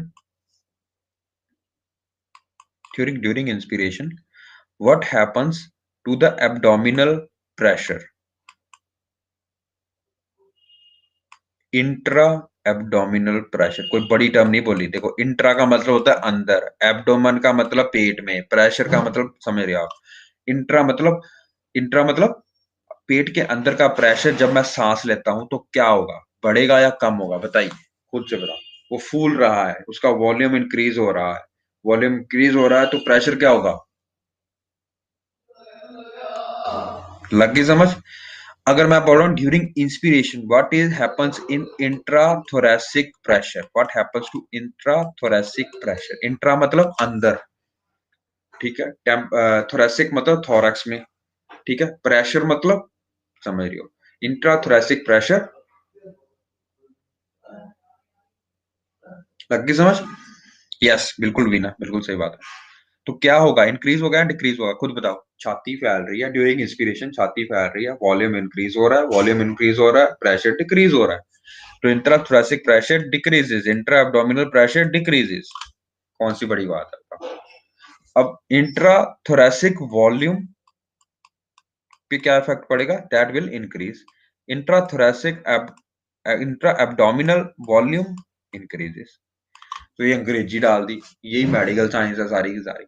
उन्होंने अच्छे अच्छे से वर्ड कॉइन कर लेने ऐसे बेकार से, और आपको घुमाते रहना, मीडिया एस्टना, ठीक है, थोरैकिक कैविटी, एब्डोमिनल कैविटी, और आपको मेडिकल साइंस ही डिफिकल्ट लगती है। सबसे इजी है मेडिकल साइंस, इतनी लॉजिकल है ना, कोई हिसाब नहीं, ठीक है। इसीलिए जो मेडिकल लेते हैं they score tons of marks, वो तो कंपेयर ही नहीं कर सकते किसी ऑप्शन में। उनको क्या बोला जाता है, ये आप टंग की नर्व सप्लाई बताइए, टंग की आप ब्लड सप्लाई बताइए, बस डायग्राम बैठे तेरा ड्रा करने ऐसे करके, टंग यहाँ से एक नर्व आ रही है, यहाँ से एक वेस्टल आ रही है, यहाँ पे वेन आ रही है, यहाँ पे लिम्फ नोड्स आ रही हैं, चलो जी ड्रॉ करके 10 नंबर लेके पढ़ा, वो आईएएस बन जाते हैं। ठीक है, चलिए आगे चलते हैं। इस तरह के क्वेश्चन सीधे सीधे पूछे जाते हैं उनको। और आप कंपेयर करो, एक हिस्ट्री वाले को क्या क्वेश्चन पूछा जाएगा कि भाई जी ये बताइए कि अकबर के दौरान, अकबर के टाइम के दौरान व्हाट वर द जैसे कहते होते ना, ये क्या बोलते हैं उसको, जिम्मेदारी सिस्टम क्या था उसके टाइम पे, है ना, जिम्मेदारी सिस्टम में क्या क्या चलता होता था, या नैबदारी सिस्टम, या उन्होंने जो बनाया था, ठीक है ना, वो वाला क्या सिस्टम था, हमें क्या पता भाई, इतना कौन पढ़ता है भाई। ठीक है ना, तो इतना डिफिकल्ट होता है क्वेश्चन। ठीक है, चलिए आगे चलते हैं। Intercostal muscles and diaphragm less, ये आप खुद पढ़ लेना, ये सारा कुछ बताया हुआ। देखो लग रहा है ना समझ, सारा कोई इसमें टर्म ना समझ लगी हो, ठीक है, ये समझ लग रहा है। तो ये आपको वैसे करवा दिया गया है, इतना कभी वैसे इतने डेप्थ में नहीं पूछा जाता, ये मोटा मोटा आपको पूछा जाता है। प्लूरा क्या होता है, pleura is the covering of lungs. Diaphragm क्या होता है बता दिया आपको, ये नीचे वाला एक तरह से होता है, वो चीज होती है। इसका क्या फंक्शन होता है वो करा दिया आपको। ये देखो आप, ये नीचे को जा रहा है, कब जाएगा, जब आप सांस लोगे, ठीक है, जब आप सांस लोगे तो आपका इंट्रा एब्डोमिनल प्रेशर क्या होगा, वो सारा चेंजेस मैंने आपको करा दिए, ठीक है जी। करेंसी भी मतलब बिना। अच्छा, अब आप सांस लेते हो अंदर, ठीक है ना, तो उसके बहुत सारे वॉल्यूम्स एंड कैपेसिटीज होती हैं, इनको याद करना, मोटा मोटा याद करना है, मोटा मोटा इनकी वैल्यू कभी कभी पूछ लेते हो कि वाइटल कैपेसिटी क्या होती है, क्या रेसिडुअल वॉल्यूम क्या होता है। इतना ज्यादा डेप्थ में जाने की जरूरत नहीं है, हमेशा याद रखो। अरे बड़ा कुछ पूछा जाता है, एंशियंट टाइम पे पूछते हैं पोर्ट सिटी कौन सा होता था, हमें क्या करना भाई इतना बड़ा करके, और हमसे पूछते हैं वो। क्या करें, आंसर करना पड़ता है। चलिए, बस कोई क्वेश्चन नहीं, कोई ऐसे ही किसी ने ना मतलब कोई स्टेटमेंट दे दी होगी तो बताइए जी, इसका किस संदर्भ में बोला, क्रिटिकली एनालाइज, वो भी सिंपल एनालाइज नहीं, क्रिटिकली एनालाइज करो। अरे भाई, क्रिटिकल एनालाइज तो वो करते हैं ना जिन्होंने पता नहीं मास्टर्स लेवल के ऊपर पीएचडी करनी होती है, हमने इसके ऊपर थोड़ा पीएचडी करनी है, कल्ला कवर के ऊपर पीएचडी थोड़ा करनी है, बहुत कुछ होता है। So I think medical science is so easy, क्योंकि it is only based upon logical science.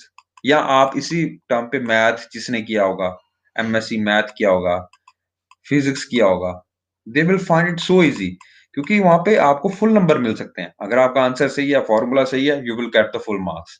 यहाँ पे भी मेडिकल साइंस में अगर आपका डायग्राम सही है, आपको पता है मोटा मोटा कौन सी नर्व्स आती है, कौन सी मसल्स आती है, कौन सी वेन्स आती हैं, और बहुत ज्यादा होती हैं, सोचो। बट अगर मैं देखो सिर्फ इसी की बात कर रहा हूँ, लंग्स की बात कर रहा हूँ, तो मेरे को पता क्या टर्म्स आएंगी वहां पे। अगर मैं किडनी की बात कर रहा हूँ तो वहां पे रीनल आएगा, सारी जगह renal tubules, renal kidney, renal wheel, renal way, पता, सब कुछ लॉजिकल है। अगर मैं कार्डियक की बात कर रहा हूँ तो मेरे को पता है मैं कौन से सिस्टम की बात कर रहा हूँ। ठीक है, तो कोरोनरी की बात कर रहा हूँ तो अब भी आपको पता है कौन से सिस्टम की बात कर रहा हूँ। Coronary artery, coronary vein, coronary bypass, angioplasty, क्या क्या करना है बताओ, सब पता है अपने को, लॉजिकल है। कहाँ पे घुमा सकते हो, यहाँ पे कुछ नहीं घुमा सकते हो। घुमा सकते हो जहाँ पे आपका मैथ्स हो, सॉरी जहाँ पे आपका हिस्ट्री हो। हिस्ट्री में तो कहीं पे भी घुमा सकते हैं आप। ठीक है, बहुत पढ़ना पड़ता है हिस्ट्री में, ज्योग्राफी में। Geography still a good subject. चलिए आगे बात करते हैं। Volume of air, tidal volume जरूर पता होना चाहिए। जब आप एक बार सांस लेते हो, ठीक है, नॉर्मल सांस लेना और बाहर निकालना, कितना आप वॉल्यूम एक्सपायर करते हो एक ब्रेथ में। ठीक है, नॉर्मल अंदर लेके जाना, नॉर्मल बाहर लेके आना, तो उसको हम बोलते हैं, क्या बोलते हैं बताइए, tidal volume. Volume of the air inspired और expired during a normal respiration, normal अंदर और बाहर जाना, that is basically your tidal volume. Done,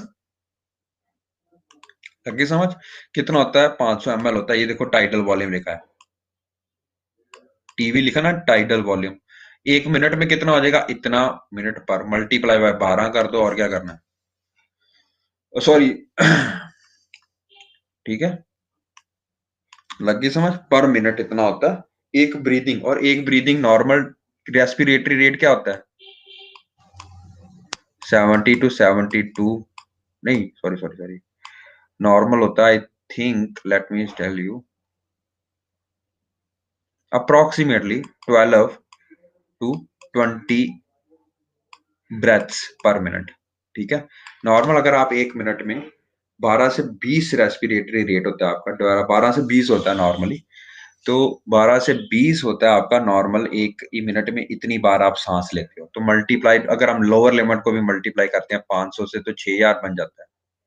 ठीक है ना, तो 6000 से 8000 मिलीलीटर पर मिनट आप ऑक्सीजन का आदान प्रदान करते हो एक मिनट में, दैट इज नॉर्मल। अगर आप भाग नहीं रहे हो, अगर आप जैसे अभी अब सारे बैठ के मेरा लेक्चर सुन रहे हो, तो अभी आपके लिए टाइटल वॉल्यूम होगा इतना, 500 मिलीलीटर। ठीक है, एक ब्रेथ में, वन ब्रेथ में। एक breath is one inspiration, one expiration. ठीक है जी, तो नॉर्मल इतना exchange of gases takes place. 500 ml, मतलब अगर सपोज कर लो 300 ml सांस लेते हो, 200 ml बाहर निकालते हो, टोटल 500 ml हो गया। ठीक है जी, तो this is the volume of air inspired और expired during a normal respiration. चले आगे चलते हैं। अब हम बात करते हैं इंस्पायरेटरी रिजर्व वॉल्यूम। देखो क्या, इंस्पायरेशन मतलब इंस्पिरेशन ही देखोगे, अब आप एक्सपायरेशन नहीं देखोगे। ठीक है, additional volume of the air that can be inspired by forceful inspiration। अब देखो सारे करके देखो, नॉर्मल टाइडल वॉल्यूम, अंदर जाना बाहर जाना। अब मैं अगर मैं कर रहा हूं और खींच रहा हूं, नॉर्मल टाइडल वॉल्यूम आपका 500 300 था, 300 के ऊपर भी ज्यादा खींच लिया मैंने। ठीक है, नॉर्मल टाइडल वॉल्यूम के ऊपर जितना मैक्सिमम आप इंस्पायर कर सकते हो अपने, आपकी लंग की टोटल जो आपकी डीपेस्ट इंस्पिरेशन है, जितना आप अंदर खींच सकते हो, दैट इज इतना एक ब्रेथ में।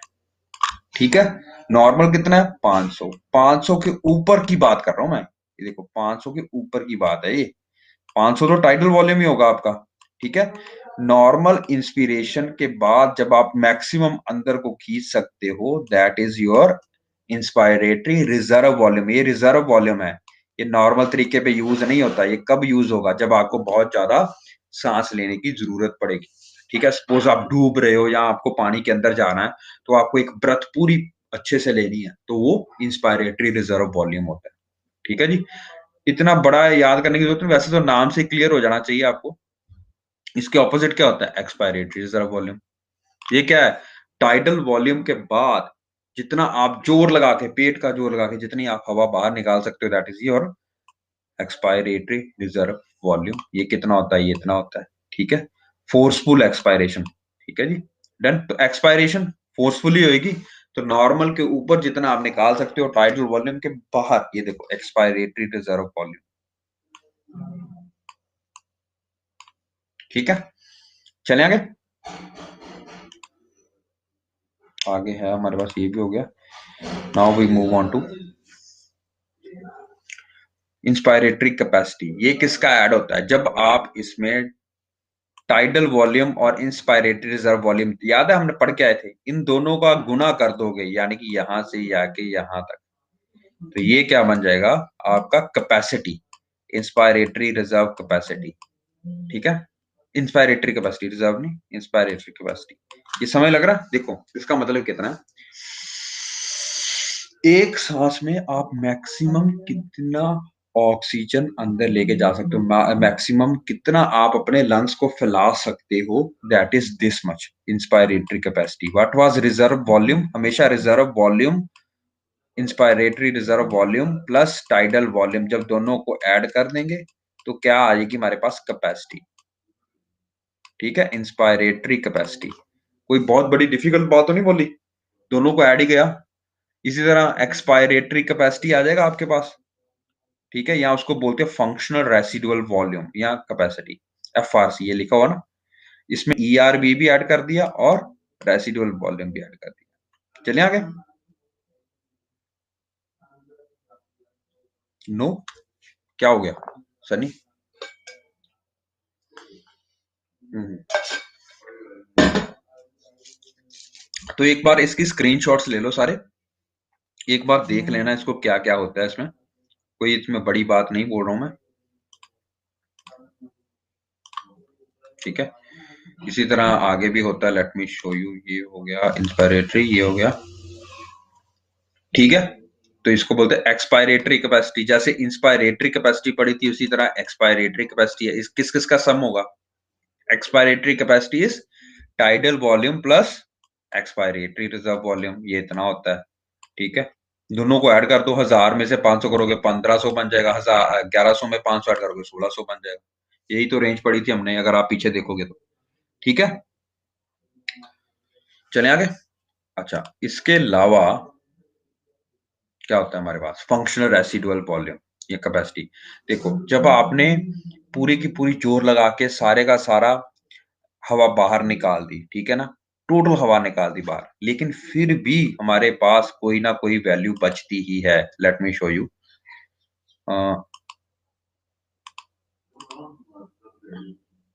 एक मिनट, टोटल लंग कैपेसिटी, अच्छा, उसका नाम होता है रेसिडुअल वॉल्यूम, आरवी। ये है, ठीक है। आरवी क्या होता है? Residual volume after forceful expiration भी। ये नहीं होता कि आपके लंग्स में सारी 90, अगर 100% अगर एयर है अंदर तो सारी की सारी बाहर आ गई, ऐसा कभी नहीं होता। अगर ऐसा होता तो लंग्स आपके सिकुड़ के ऐसे हो जाते। ठीक है ना, अभी कैसे हैं वखरे। अगर आप सारी हवा निकाल दोगे, जीरो कर दोगे, आपने टायर देखा होगा पंचर हो जाता है जब, तो वो बिल्कुल हाथ साथ में मिल जाता है ना ऐसे करके, तो ऐसा नहीं होता है। तो क्या होता है, कुछ एयर हमारे पास अंदर रहती है, वो नॉर्मली हम जितना मर्जी जोर लगा लो वो नहीं निकलेगी। ठीक है ना, तो वो उसका नाम होता है रेसिडुअल वॉल्यूम। क्या नाम होता है उसका? Residual volume. ये ईआरवी के नीचे होगा, देखो ध्यान से, एक्सपायरेटरी रिजर्व वॉल्यूम के नीचे होगा, कोई बड़ी बात तो नहीं। तो ये अगर हम दोनों को ऐड कर देते हैं, एक्सपायरेटरी रिजर्व वॉल्यूम को भी और रिजर्व वॉल्यूम को भी, तो हमारे पास एक नई चीज आती है, उसका नाम रखा फंक्शनल रेसिडुअल कैपेसिटी। ठीक है, पढ़ने की जरूरत नहीं है, बस मोटा मोटा याद कर लो कि ये भी चीजें होती हैं। ठीक है, पढ़ना आपको टाइडल वॉल्यूम पढ़ना पड़ेगा, टोटल लंग कैपेसिटी पढ़नी पड़ेगी।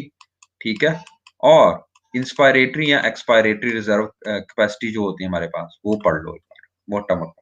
ठीक है, टोटल लंग कैपेसिटी किस किस का एडिशन होगा खुद देख लो। आरवी, ठीक है, ये वाला हो गया, प्लस ईआरवी, ये वाला हो गया, प्लस टाइडल वॉल्यूम, ये वाला हो गया, प्लस आईआरवी हो गया, तो क्या बन गया, सबको ऐड कर दिया पॉइंटों को, तो क्या बन जाएगा, टोटल लंग कैपेसिटी। लग गई समझ? It's easy. तो नीचे से देखो, यस, ठीक है, नीचे से देखो, आरवी, पहले आरवी आ जाएगा, फिर क्या आ जाएगा, ईआरवी, फिर क्या आ जाएगा, टाइडल वॉल्यूम, फिर क्या आ जाएगा, इंस्पायरेटरी रिजर्व वॉल्यूम। अगर मैं यहाँ पे अगर एक नई चीज करनी चाहता हूं, अगर मैं चाहूं तो मैं इसको ऐसे भी लिख सकता हूं, tidal volume total lung capacity is equal to F R सी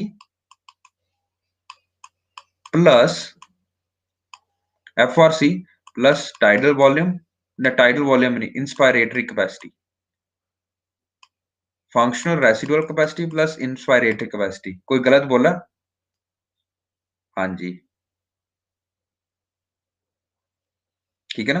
तो एफ आर सी ये है, आई आर सी ये है, तो दोनों को ऐड कर दो तब भी लंग कैपेसिटी आ जाएगी। ठीक है। वाइटल कैपेसिटी क्या होती है, जितनी आपके हाथ में है, वाइटल कैपेसिटी को जरूर याद रखना। वाइटल कैपेसिटी जितनी आप मैक्सिमम आप हवा निकाल सकते हो, एक अंदर लेके और बाहर लेके तक, ठीक है जी।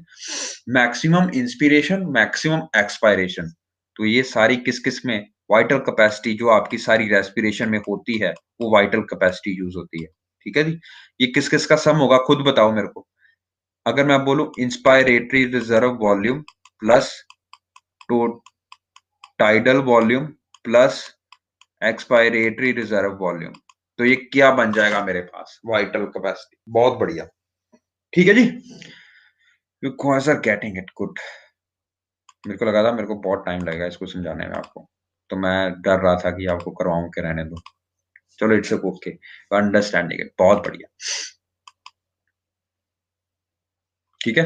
तो रेस्पिरेटरी का आपका जो पार्ट्स ऑफ द रेस्पिरेटरी होता है, वो मैंने आपको बता दिया। एक होता है डेड डेड एयर वॉल्यूम, याद रखो। डेड एयर वॉल्यूम क्या होता है, जितना आपका, ये कभी भी आपकी रेस्पिरेशन पे नहीं आता है। ये क्या होता है, जब आप सांस लेते हो, तो सांस लेके यहां तक ये जो बीच में पैसेजेस हैं, इनमें हवा तो रहती है ना। रेस्पिरेशन अगर आप 500 ml लेते हो हर बार, उसमें 150 माइनस कर दो कि कहाँ रहती है हवा, ये आपकी ट्रेकिया में रहती है, ये आपके ब्रोंक्यूल्स में रहती है, ट्रैक्ट्स में रहती है। एल्वियोलाई तक 350 ml ही पहुंच पाती है एयर। Got it? चलिए, बढ़िया बढ़िया। इसको बोलते हैं डेड वॉल्यूम। क्या बोलते हैं, डेड वॉल्यूम। जो रेस्पिरेशन में हिस्सा नहीं लेता वो डेड वॉल्यूम। ठीक है, आगे चलते हैं।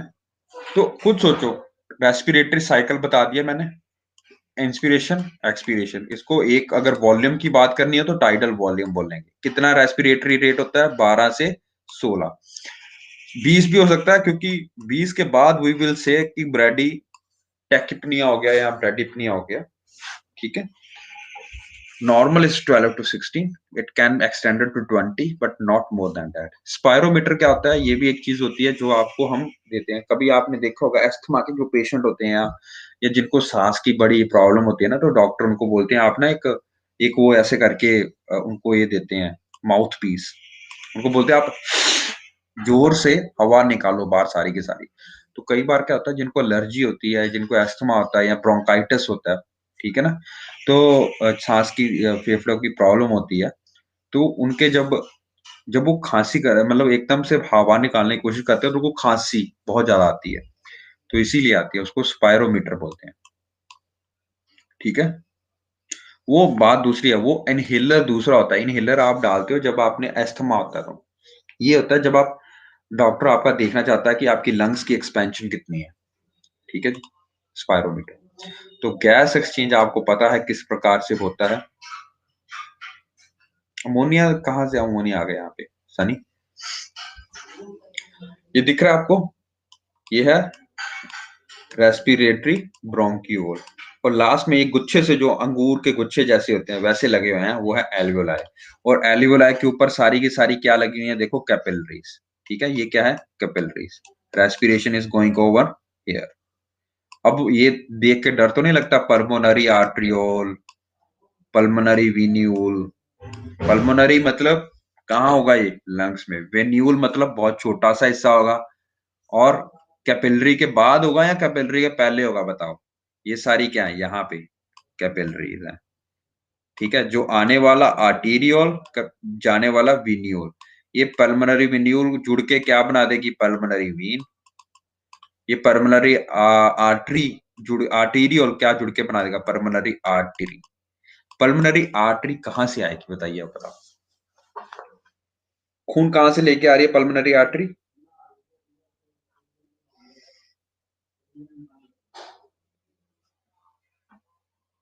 बताइए बताइए, रिवाइज किया कि नहीं?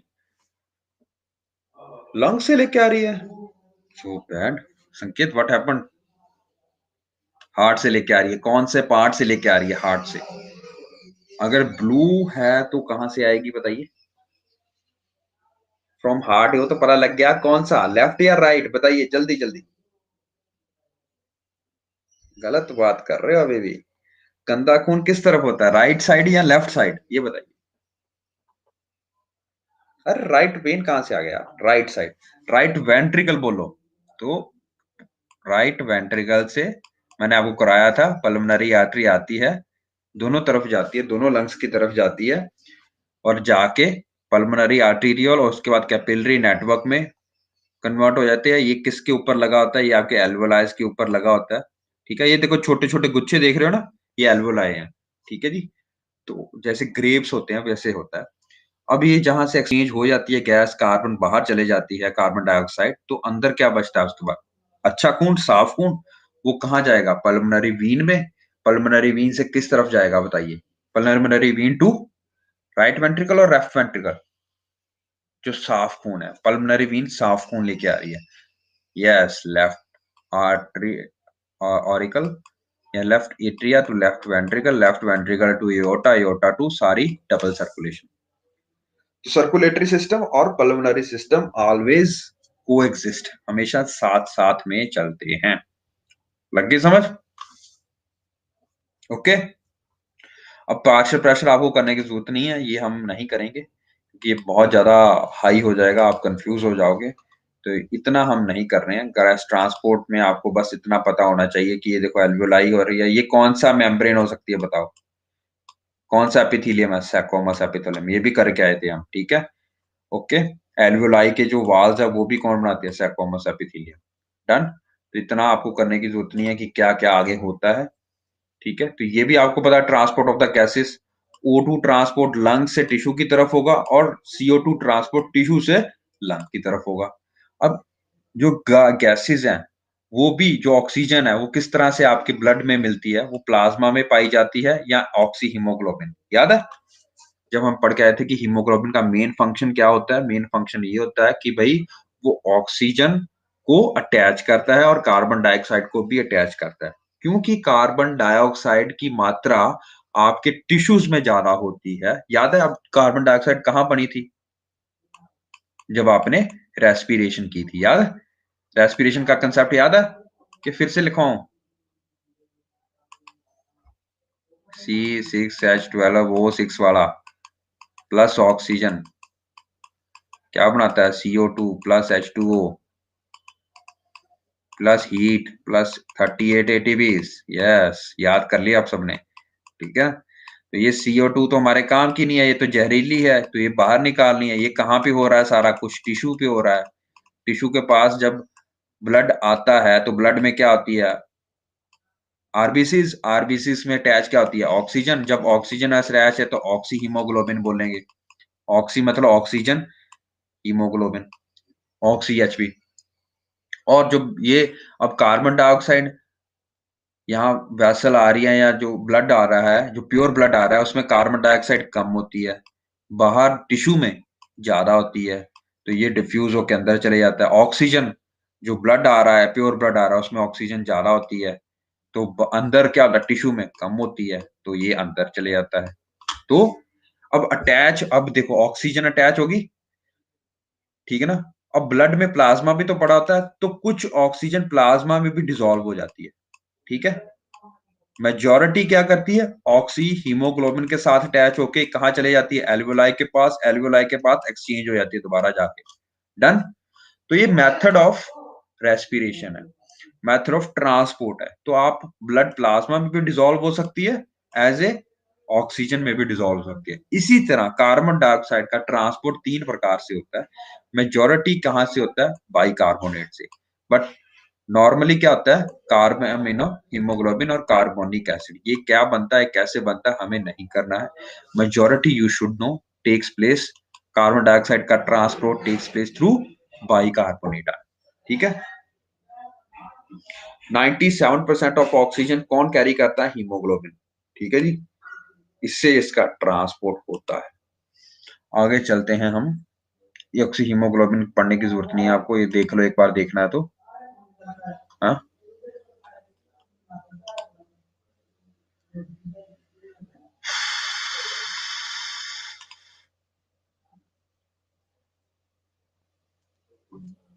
ये वही बताया, टिश्यू में जो होता है पार्शियल प्रेशर हम बात करेंगे। या अभी ये देख लो, पार्शियल प्रेशर की बात छोड़ो, ये देखो कि कार्बन डाइऑक्साइड कहाँ होती है ज्यादा? टिश्यू में होती है। ठीक है ना, वहां पे हाई होती है। ठीक है, PO2 या ऑक्सीजन लेवल क्या होता है? लो होता है। तो लंग्स में क्या होता है, ये आपको बताया हुआ है। ठीक है ना। तो इसका जो ट्रांसपोर्ट है कार्बन डाइऑक्साइड का 3 प्रकार से होता है, कार्बोनिक एसिड की तरह से, या कार्बामिनो हीमोग्लोबिन, या बाइकार्बोनेट की तरफ से। ये देखो, जब मैंने आपको बताया कि जो ये चीज होती है ऑक्सीजन होती है, ये आरबीसी है। ठीक है, आरबीसी जब ऑक्सीजन को छोड़ देगा तो आरबीसी खाली पड़ गया ना, आरबीसी में हेमोग्लोबिन खाली पड़ गया ना। तो हीमोग्लोबिन क्या करता है, जो कार्बन डाइऑक्साइड है वो अपने साथ अटैच कर लेता है। ठीक है, कार्बन डाइऑक्साइड इसके बीच में बैठ के बाहर चले जाती है। कहाँ चले जाती है? लंग्स में। लंग्स में के फिर बाहर। ठीक है, बाहर से फिर ऑक्सीजन आती है, फिर वो कहाँ अटैच कर देती है? ऑक्सीजन में, हीमोग्लोबिन में। आरबीसी में हीमोग्लोबिन पड़ा होता है। हीमोग्लोबिन जब ऑक्सीजन के साथ अटैच हो जाता है तो हम उसको बोलते हैं ऑक्सी हीमोग्लोबिन। जब कार्बन डाइऑक्साइड अटैच हो जाते हैं तो कार्बोक्सी हीमोग्लोबिन। कोई बड़ी बात तो नहीं बोली ना? चलिए आगे। तो कार्बामिनो हीमोग्लोबिन, जो हीमोग्लोबिन के साथ अटैच हो जाता है, सीधी सी बात है।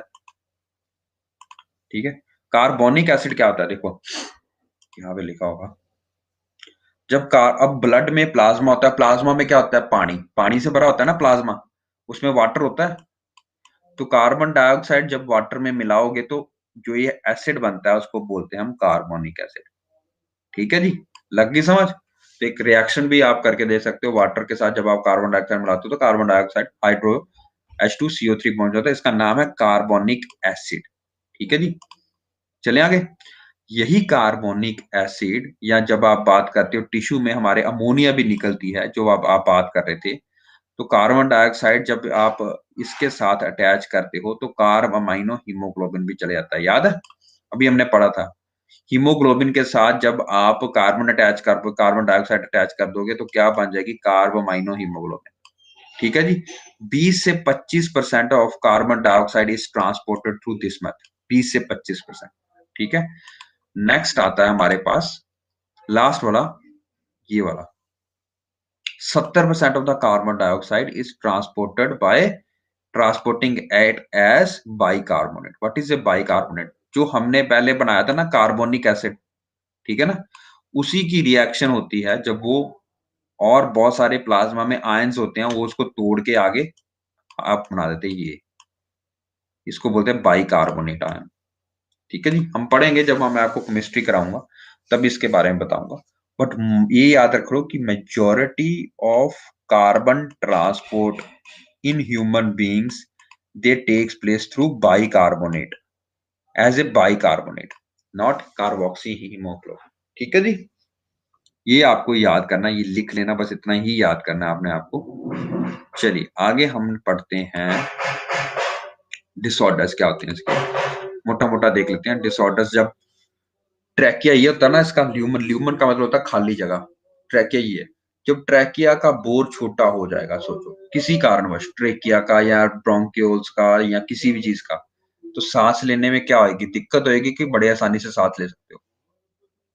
पहले इतना था, अब ये धीरे धीरे धीरे किसी कारणवश, सोजिश के कारण या किसी कारणवश वो दिक्कत आएगा। यस, तो आपको सांस लेने में दिक्कत आती है।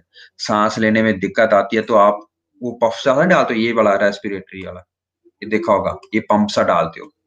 ठीक है ना? जब भी कभी आपने बुजुर्गों को भी देखा होगा, बच्चों को भी हो जाता है ये प्रॉब्लम, तो वो पंप लेते हैं, ठीक है ना? तो पंप लेने से ये जो नीचे हो रहा होता है, ये फिर से खुल जाता है। पंप की दवाई क्या होती है, वो आपको पढ़ने की ज़रूरत नहीं है, साल्ब्यूटामोल होती है, बट आपको पढ़ने की ज़रूरत नहीं है क्योंकि उसका काम क्या है? डायलेट करना, बस ये काम करना। जो ऐसे सिकुड़ गया था, उसको डायलेट कर दिया। जब आपका ट्रैकिया या आपके ब्रोंकियोल्स खुल जाते हैं, तो आपको साँस लेने में आसानी होती है, बस यही चीज़ होती है। ये उस इसका नाम है अस्थमा, ठीक है? चलें आगे। अब अस्थमा कब होता है, आप सबको पता होगा। कई बार आपको भी हो जाता है जब एलर्जी हो जाती है, जिसको आप बोलते हो कि भई कई बार आप जब घट्टा झाड़ रहे होते हो, साफ-सफाई कर रहे होते हो, वो जब घट्टा आपके अंदर जाता है तो आपको छींकें आनी शुरू हो जाती है या आपको प्रॉब्लम आनी शुरू हो जाती है। यही जब आपका बहुत ज़्यादा प्रॉब्लम आ जाती है, जब आपकी छाती एकदम से बंद हो जाती है, साँस लेने में दिक्कत आ जाती है, उसको अस्थमा बोलते हैं। ठीक है जी? बस आज हम इतना इतना ही करेंगे, ठीक है? ऑक्यूपेशनल रेस्पिरेटरी डिसऑर्डर्स होते हैं, वो मैंने आपको करा दिया है। अगर आप जैसे ये सुन तो लो पहले। जैसे ये लोग कहाँ पे जाते हैं, ये जाते हैं ना जैसे माइनों में लोग काम करते हैं, माइन्स में बहुत काम करते हैं। आपने वो देखा होगा कि आपकी कार जो पॉलिश करते हैं, ठीक है ना? पॉलिश करते हैं, कभी आपकी कार ठुकी हो, तो वो आपकी पॉलिश करते हैं, तो वो पॉलिश करने के बिना ऐसे मुँह के बिना ही लगा देते हैं, ऐसे सारा कुछ ही, ठीक है ना? तो वो बहुत ज़्यादा आपके लिए हानिकारक हो सकती है। आपको भी जब होगा ना, तो एकदम से बैठना नहीं होता है साथ में कार में। तो क्या होता है कि आप जब इन्हेल करते हो, तो वो कार्सिनोजन की तरह एक्शन काम करता है, ठीक है? तो प्रोटेक्टिव मास्क और जैसे आप अब मास्क डालते हो, वैसे मास्क डाल के आपको बैठना चाहिए। इवन हाथ भी नहीं लगाना चाहिए, इतने ज़्यादा वो डेंजरस होते हैं। तो ये बहुत सारी चीज़ें होती हैं। ओवर टाइम ये एस्बेस्टोसिस, सिलिकोसिस, फार्मर्स लंग, ये बहुत सारी डिजीज़ेज़ हैं, ये कॉज़ कर सकती हैं ओवर द लॉन्ग टर्म। हाँ जी, ठीक है जी। तो बस इतना ही हमें इस चैप्टर में पढ़ना था। अब हम थोड़ा-सा आज स्टार्ट करेंगे, थोड़ा-सा बस, मात्र बिल्कुल थोड़ा-सा, ताकि आपको समझ लग सके कि अब हम नेक्स्ट जो कौन-सी चीज़ पढ़ने जा रहे हैं। Late me show you. अब हम पढ़ने जा रहे हैं excretory system. Late me show you ये है। लेकिन रुको, रुको, रुको। इसके ऊपर नहीं आया यार, क्या बात कर रहे हो? आना तो चाहिए था, सॉरी। चलिए, आज हम मोटा-मोटा सा स्टार्ट कर लेंगे एक्सक्रीटरी, कल हम में भी होता है, यस बिल्कुल सही बात है। ओ एक चीज़ कराना भूल गया मैं आपको, उसमें क्या होता है एम्फाइसीमा। ये जो आपने अभी देखे थे ना एल्वियोलाई, एल्वियोलाई देखे थे हमने, ये ऐसे गुच्छे होते थे और उसमें छोटे-छोटे और ये गुच्छे होते थे, है ना? जैसे अंगूर लगे होते हैं। तो हर एक डैमेज सेपरेट होता है, ठीक है जी? अगर ऐसा करूँ, एक ये लंग्स है और ये एल्वियोलाई है एक, ये एल्वियोलाई है और ये एल्वियोलाई। इस एल्वियोलाई में क्या है कि अब जो छोटे-छोटे कमरे बने हुए थे ना, वो सारे खुल गए हैं और एक में एक तब्दील हो गए हैं। ये छोटे-छोटे डिफरेंट कमरे थे। सरफेस एरिया इसका ज़्यादा होगा या इसका ज़्यादा होगा? ए का या बी का? बताइए मेरे को। बिल्कुल सही बात। बी का कैसे होगा बीना जी? खुद सोचो, अगर आपके घर में 10 कमरे हैं, तो 10 लोग रह सकते हैं? अगर आपके घर में एक ही कमरा है, तो सेपरेट तो नहीं ना हुआ वो, सरफेस एरिया तो डिक्रीज़ हो गया।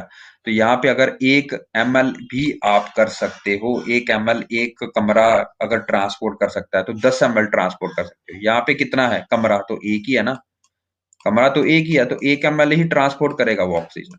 समझ रहे हो? क्या हो गया? ये फ़र्क हो गया। तो जितना सरफेस एरिया कम हो जाता है, जितना वो जुड़ जाते हैं आपस में, ठीक है ना? उतना इस कंडीशन को हम बोलते हैं एम्फाइसीमा। नोट करो, ये क्वेश्चन पूछा गया था, एम्फाइसीमा। एम्फाइसीमा में क्या होता है, ये लोग जो बहुत ज़्यादा सिगरेट पीते हैं ओवर 40 या 50 इयर्स, उनके आपने वो दिखाई होगा, आपने वो एडवर्टाइज़मेंट भी देखी होगी जिसमें वो देखते हैं कि इतनी कालख जमा हो जाती है उनके लंग्स में। तो वो क्या कर देती है, वो एंड में क्या कर देती है, एल्वियोलाइज़ को आपस में जोड़ देती है, टार, यस। तो क्या होती है कि अब इन लोगों में जितना मर्ज़ी आप उनको साँस लगा लो, उनको साँस की बहुत दिक्कत आएगी ही आएगी, क्योंकि एल्वियोलाई का साइज़, सरफेस एरिया बहुत कम हो जाता है और इसके कारण वो जुड़ जाते हैं। ठीक है जी। तो इसके कारण हम इसको बोलते हैं एम्फाइसीमा। ठीक है, ये बहुत ज्यादा, जिनकी बहुत ज्यादा हिस्ट्री हो, 40-50 साल, है ना, 30-40 साल जिनकी हिस्ट्री हो स्मोकिंग की, और स्मोकिंग की भी हिस्ट्री विद जो कम से कम 1 पैकेट रोज का पीते हैं, ठीक है ना, उसमें बहुत ज्यादा ये इश्यू आ सकता है हमारे पास। ठीक है जी। तो मोस्टली हमने आज ये कर लिया है। Let's start our excretory. इसका बस इंट्रोडक्शन करेंगे हम, कल हम इसको खत्म करेंगे और कल हम इम्यून सिस्टम शुरू कर देंगे। Mostly we will be done with the immune system on by Wednesday या ट्यूसडे, थर्सडे। थर्सडे के बाद हम शुरू करेंगे इम्यून सिस्टम के बाद। इम्यून सिस्टम बहुत इंपॉर्टेंट चैप्टर है, उसमें बहुत क्वेश्चंस पूछते हैं बेटा, यू नीड टू। हाँ, उसके बाद हम डाइजेस्टिव करेंगे। तो डाइजेस्टिव में भी हम पहले न्यूट्रिशन करेंगे, then we will go to digestive. Nutrition में आता है हमारे पास लिपिड्स, जो आपके लिपिड्स होते हैं, ग्लिसराइड्स होते हैं, ये वाला क्या, कौन से फैट्स होते हैं, ठीक है ना। यस, न्यूमोनिया भी लंग से रिलेटेड है बेटा।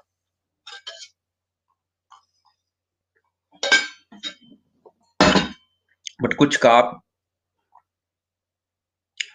स्टंट पड़ता है बेटा, वो तो उसको खोलने में पड़ता है ना, जब आपकी नाड़ी ब्लॉक हो जाती है।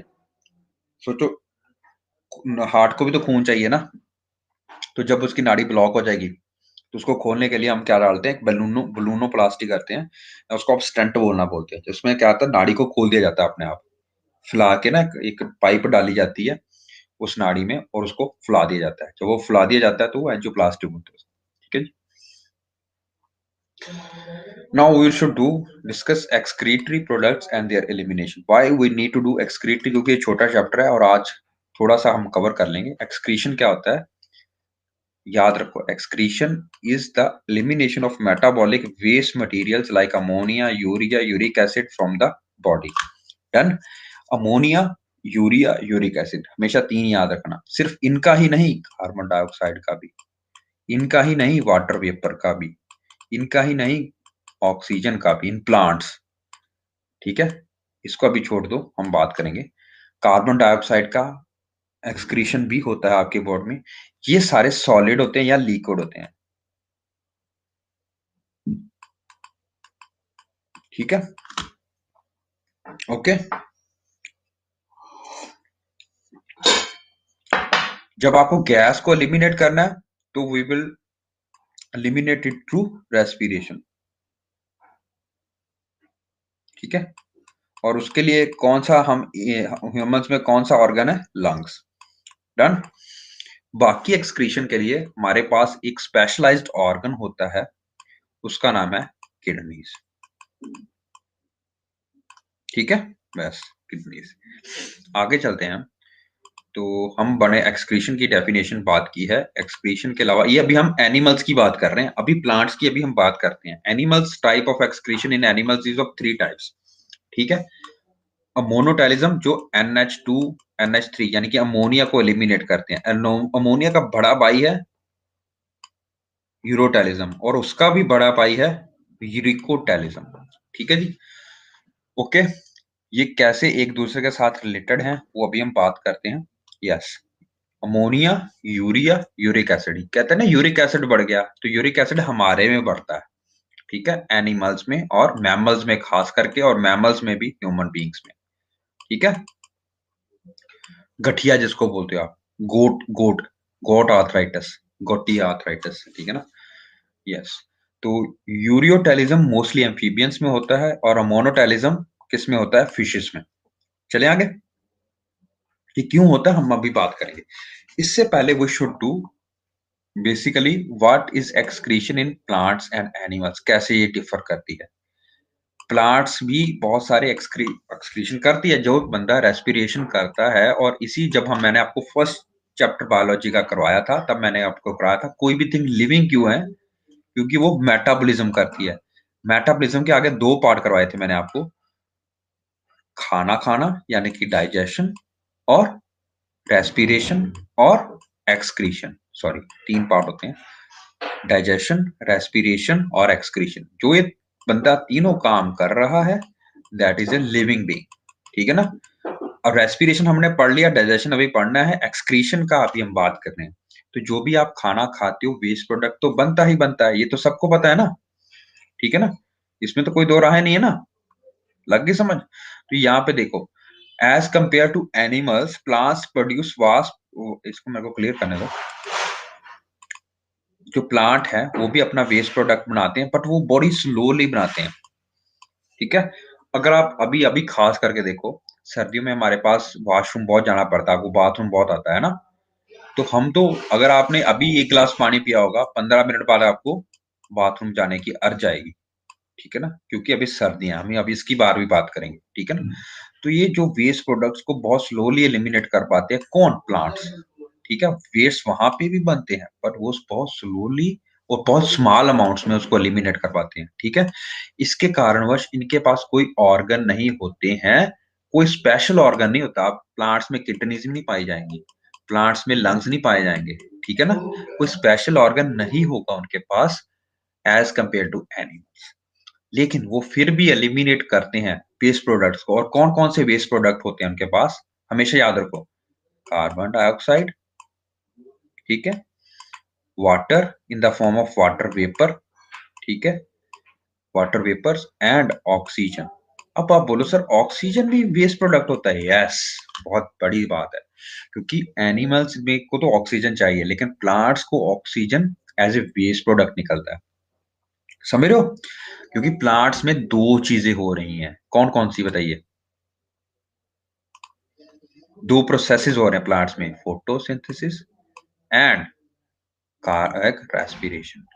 बताइए कि फोटोसिंथेसिस में क्या क्या निकलता है, मैं अब इक्वेशन नहीं लिखूंगा, बताइए क्या क्या निकल रहा है। फोटोसिंथेसिस जब हो रहा है तो ग्लूकोज निकल रहा है, यस, ऑक्सीजन निकल रही है, बिल्कुल यस, ठीक है। और क्या निकल रहा है, कुछ और निकल रहा है, नहीं, बस ये दो चीजें में निकल रही है, ठीक है। तो ग्लूकोज तो आपकी बॉडी को चाहिए, प्लांट्स को भी चाहिए, और ग्लूकोज स्टोर कहाँ पे हो रहा है बताया हुआ है आपको, ये पूरी कहानी सुनाई हुई है आपको मॉर्फोलॉजी जब करवाई थी। फ्रूट्स, फ्रूट्स में, ठीक है, प्लांट की ग्रोथ में, प्लांट की रेस्पिरेशन में, तीन जगह पे स्टोर हो रहा है, ठीक है। फ्रूट्स एंड एक और जगह पे वेजिटेबल्स भी। अगर वो उसकी रूट में हो रहा है मॉडिफिकेशन, अगर उसकी शूट में हो रहा है मॉडिफिकेशन, अगर उसकी स्टेम में हो रहा है, या अगर हम बात करें तो लीफ में हो रहा है तो उसकी मॉडिफिकेशन याद है। अगर फ्रूट में हो रहा है तो उसकी मॉडिफिकेशन मीजोकार्प, एंडोकार्प, मेसोकार्प, ठीक है जी, लग गई समझ। तो ये ग्लूकोज की सारी चीजें हैं। अब ऑक्सीजन तो हमारे पास है, इसको चाहिए नहीं अभी, अभी नहीं चाहिए, कब, दिन में, ठीक है। तो ऑक्सीजन को ये करेगा एलिमिनेट, डन। इसीलिए बोला जाता है अगर आप सुबह किसी दरख्त के नीचे सो रहे हो तो बहुत अच्छा तरीका है, बहुत अच्छा वे है ऑक्सीजन गे करने। यहाँ पे आपके गांव में जो रैलियां लगती होती थी, जो गांव में जो बड़े बुजुर्ग लोग एक बहुत बड़े पीपल के पेड़ के नीचे बैठते थे, तो इसीलिए बैठते थे, रात को कोई नहीं सोता वहां पे, क्यों, रात को होती वहां पे रेस्पिरेशन। और what are the respiratory products बताइए, रेस्पिरेशन में क्या क्या निकलता है, वाटर वेपर, ठीक है, plus yes ATP plus heat, ठीक है। कार्बन डाइऑक्साइड अब क्या है, प्लांट्स को कार्बन डाइऑक्साइड निकालनी है, रात को निकलती है रेस्पिरेशन, हमेशा याद रखो, respiration usually takes place at night for the plants, ये प्लांट्स की बात चल रही है अभी, ठीक है। तो वेस्ट प्रोडक्ट्स कौन कौन से निकले, एक कार्बन डाइऑक्साइड, वाटर वेपर, और फिर फोटोसिंथेटिक वेस्ट प्रोडक्ट कौन सा है, ऑक्सीजन। तो मैं आपको पेपर में ये भी क्वेश्चन पूछ सकता हूँ, which of the following is the photosynthetic waste product, a by product of photosynthesis, ठीक है जी। तो उसमें आंसर आएगा ऑक्सीजन। रेस्पिरेशन में कौन कौन से निकलता है, कार्बन डाइऑक्साइड और वाटर वेपर। अब लग रहा है तीनों समझ क्यों वॉइस प्रोडक्ट है ये, समझ रहे हो। दिन के टाइम उनको ऑक्सीजन निकालनी है, उनको ऑक्सीजन की जरूरत नहीं, उनको ऑक्सीजन की जरूरत होती है रात के टाइम पे, क्योंकि उन्होंने रात को रेस्पिरेशन करनी है, done. The gaseous gaseous waste of the respiration कौन कौन से हैं, रेस्पिरेशन की गैसेस, कार्बन डाइऑक्साइड और वाटर वेपर्स, एंड फोटोसिंथेसिस कौन कौन से हैं, ऑक्सीजन, ठीक है। आर रिमूव्ड थ्रू, कहां से रिमूव होते हैं? नहीं नहीं, ऐसा नहीं होता कुछ भी। ठीक है अभी ना, तो स्टोमाटा इन लीव्स, मैंने हम कराया था ना, स्टोमाटा होते हैं इससे, और लेंटिकल्स इन स्टेम, ये याद रख लेना हमेशा। तो इनमें ऑर्गन नहीं होते, इनमें ऑर्गन की नहीं होते, इनमें सेल्स होते हैं। कौन से सेल्स होते हैं? Lenticels and stomata. ये कहाँ पे होते हैं? लीव्स में होते हैं स्टोमाटा, स्टेम में होते हैं लेंटिकल्स। ठीक है, इससे ये exchange of gases takes place. ठीक है, डन। और वाटर वेपर जब बाहर को निकलते हैं, आपको पता होते हैं। ठीक है, उस प्रोसेस को क्या निकलता है, उसको प्रोसेस को क्या बोला जाता है? ट्रांसपीरेशन। ट्रांसपीरेशन करना प्लांट्स के लिए बहुत जरूरी है। अगर ट्रांसपीरेशन नहीं होगा बेटा, क्योंकि क्यों, आप बोलो सर वाटर वेपर तो उनको पानी तो चाहिए, पानी क्यों लॉस करना है हमें? तो पानी अगर लॉस नहीं होगा बेटा, तो सबसे बड़ी जगह होएगी, सबसे बड़ी प्रॉब्लम होएगी, ये बताता हूँ। ये देखो, ये देखो, एक प्लांट है, ठीक है, ये उसका तना है, ये उसकी ब्रांच है, यहाँ पे लीव्स है। लीव्स के ऊपर क्या लगा होता है? स्टोमाटा। स्टोमाटा क्या करता है? गार्ड सेल्स पढ़े थे ना हमने। स्टोमाटा क्या करता है? ये खोल देता है, ये पोर खोल देगा, ये गेट खोल देगा, तो सारे का सारा वाटर यहाँ से एवापोरेट हो जाएगा। इस प्रोसेस को हमने बोला था, जैसे हमारे में पर्सपीरेशन होता है, हमें पसीना आता है, जब प्लांट्स को पसीना आता है उसको बोलते हैं ट्रांसपीरेशन। ठीक है, ये बहुत जरूरी है। ट्रांसपीरेशन अगर नहीं होगा, अगर किसी कारणवश ट्रांसपीरेशन नहीं हो रहा है, तो क्या होगा बताइए? नीचे से ये जो धरती है, धरती के नीचे रूट्स हैं इसकी, रूट से ऊपर पानी का एक नेगेटिव प्रेशर होता है। ठीक है, नेगेटिव प्रेशर क्यों होता है? क्योंकि ये एंटी ग्रेविटी मूव कर रहा है। अगर ऊपर लो प्रेशर नहीं होगा, ठीक है, और यहाँ पे हाई प्रेशर है ऑलरेडी, अगर ऊपर लो प्रेशर नहीं होगा तो हाई से लो की तरफ मूवमेंट नहीं चल पाएगी। अगर सारा पानी यहाँ पे इकट्ठा हो रहा है और पानी लॉस नहीं हो रहा, तो यहाँ पे प्रेशर क्या हो जाएगा? हाई। हाई प्रेशर से हाई प्रेशर की तरफ पानी थोड़ा मूव करेगा, समझ रहे हो? तो इसीलिए ये वहां पे वाटर लॉस होता है। जब वाटर लॉस होता है तो यहाँ पे प्रेशर हो जाता है डिक्रीज। प्रेशर डिक्रीज होगा तो नीचे से एक नेगेटिव सक्शन प्रेशर चलेगा, जो ऊपर की तरफ चलता है। आपने सक्शन वो वाली पी है ना, जैसे आप पानी,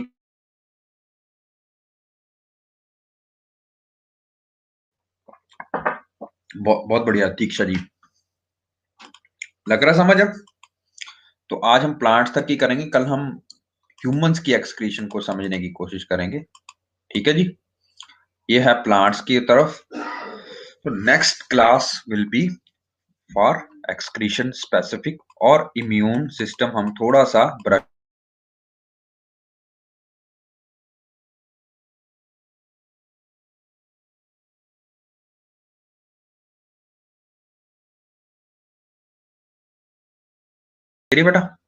हेलो, जी जी जी, तो हम नेक्स्ट क्लास में जो करेंगे वो हम पढ़ेंगे एक्सक्रीशन प्लस इम्यून सिस्टम की इंट्रोडक्शन। और उसके बाद वेडनेसडे को we will finish up with the immune system, then we will finish up with the digestion. ठीक है जी, तो नेक्स्ट वीक का, पूरे वीक का आपको मैंने बता दिया। बताइए हेमराज जी, क्या क्वेश्चन है आपका? मैंने देखा नहीं, अभी बीच में डिस्कनेक्ट हो गया था। क्या क्वेश्चन है आपका? बताइए बताइए। बस द क्लास इज ओवर बेटा, किसी को क्वेश्चन पूछना तो पूछ सकता है। क्या क्वेश्चन का आंसर है बताइए, क्या क्वेश्चन है आपका हेमराज?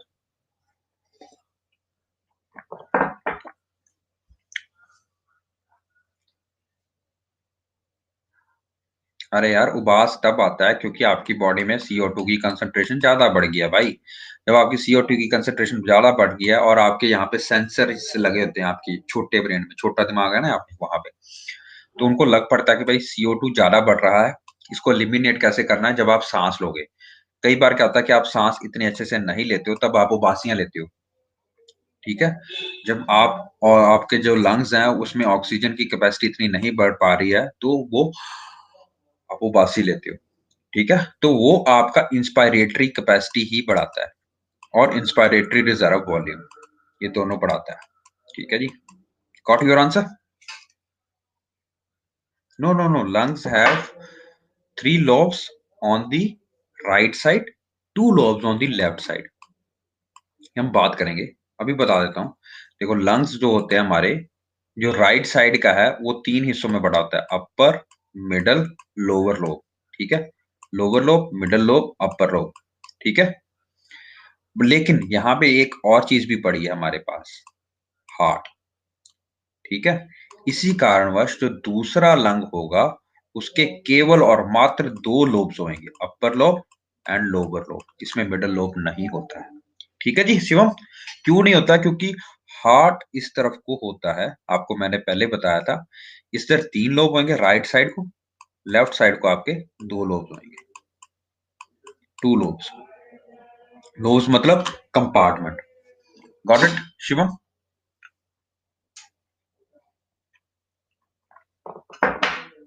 कंपार्टमेंट होते हैं बेटा। ठीक है, ठीक है। और क्वेश्चन कोई?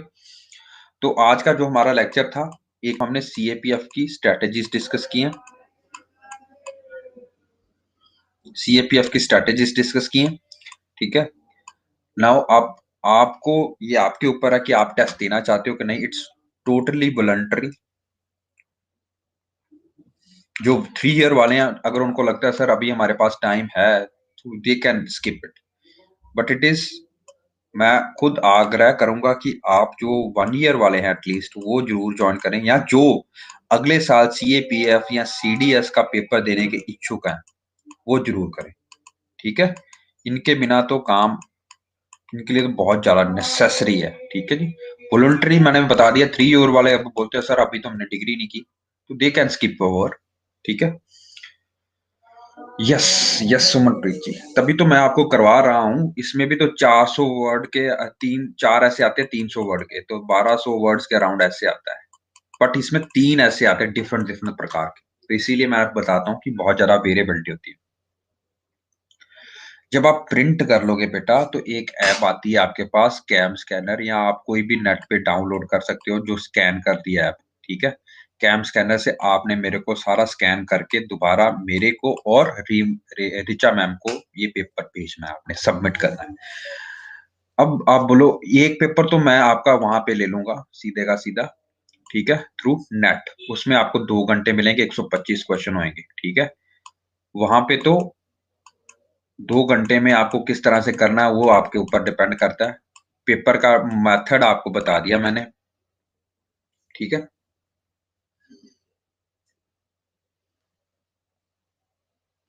सीडीएस टेस्ट 3 की जो मैंने लिया था वो मैं कर देता हूँ बेटा, वो मैं कर देता हूँ। ठीक है, पेपर 1 इज इंग्लिश, और मैं ट्राई करूंगा हिंदी हो जाए। अगर नहीं होता तो वो भी देख लेते हैं, कुछ ना कुछ इशू करके। ठीक है, जो क्वेश्चन मेरे को लगेगा कि हिंदी जिसकी जरूरत है वो मैं डाल दूंगा, उसकी टेंशन मत लो। ठीक है, जहां पे स्पेस होगा। थैंक यू, चलिए बेटा, थैंक यू। और पेपर 2 में आपको बता दिया, जो पेपर 2 का क्वेश्चन 1 है वो आप कर सकते हो हिंदी में अटेम्प्ट, यानी कि 4 ऐसे जो भी हैं वो आप हिंदी में अटेम्प्ट कर सकते हो, लेकिन बाकी का सारा पेपर आपको इंग्लिश में ही अटेम्प्ट करना पड़ेगा। ये यूपीएस की गाइडलाइन है, ये मेरी गाइडलाइन नहीं है। बायो का test most probably it will happen Diwali के बाद। आपको विश्वकर्मा डे वाले दिन तोहफा मिलेगा 15 तारीख को। ठीक है, अरे सब्जेक्ट क्या होता है यार, ऐसे तो कहीं से भी पूछा जा सकता है। ऐसे डिजिटल इंडिया क्या आ सकता है, ऐसे आपको आ सकता है टेररिज्म में, जो अभी आप कर रहे हो, जो आप करप्ट, मैंने करप्शन भी कराया होगा आपको। ठीक है ना, तो कोई भी टॉपिक आ सकता है। थैंक यू बेटा, thank you. So see you tomorrow, bye bye.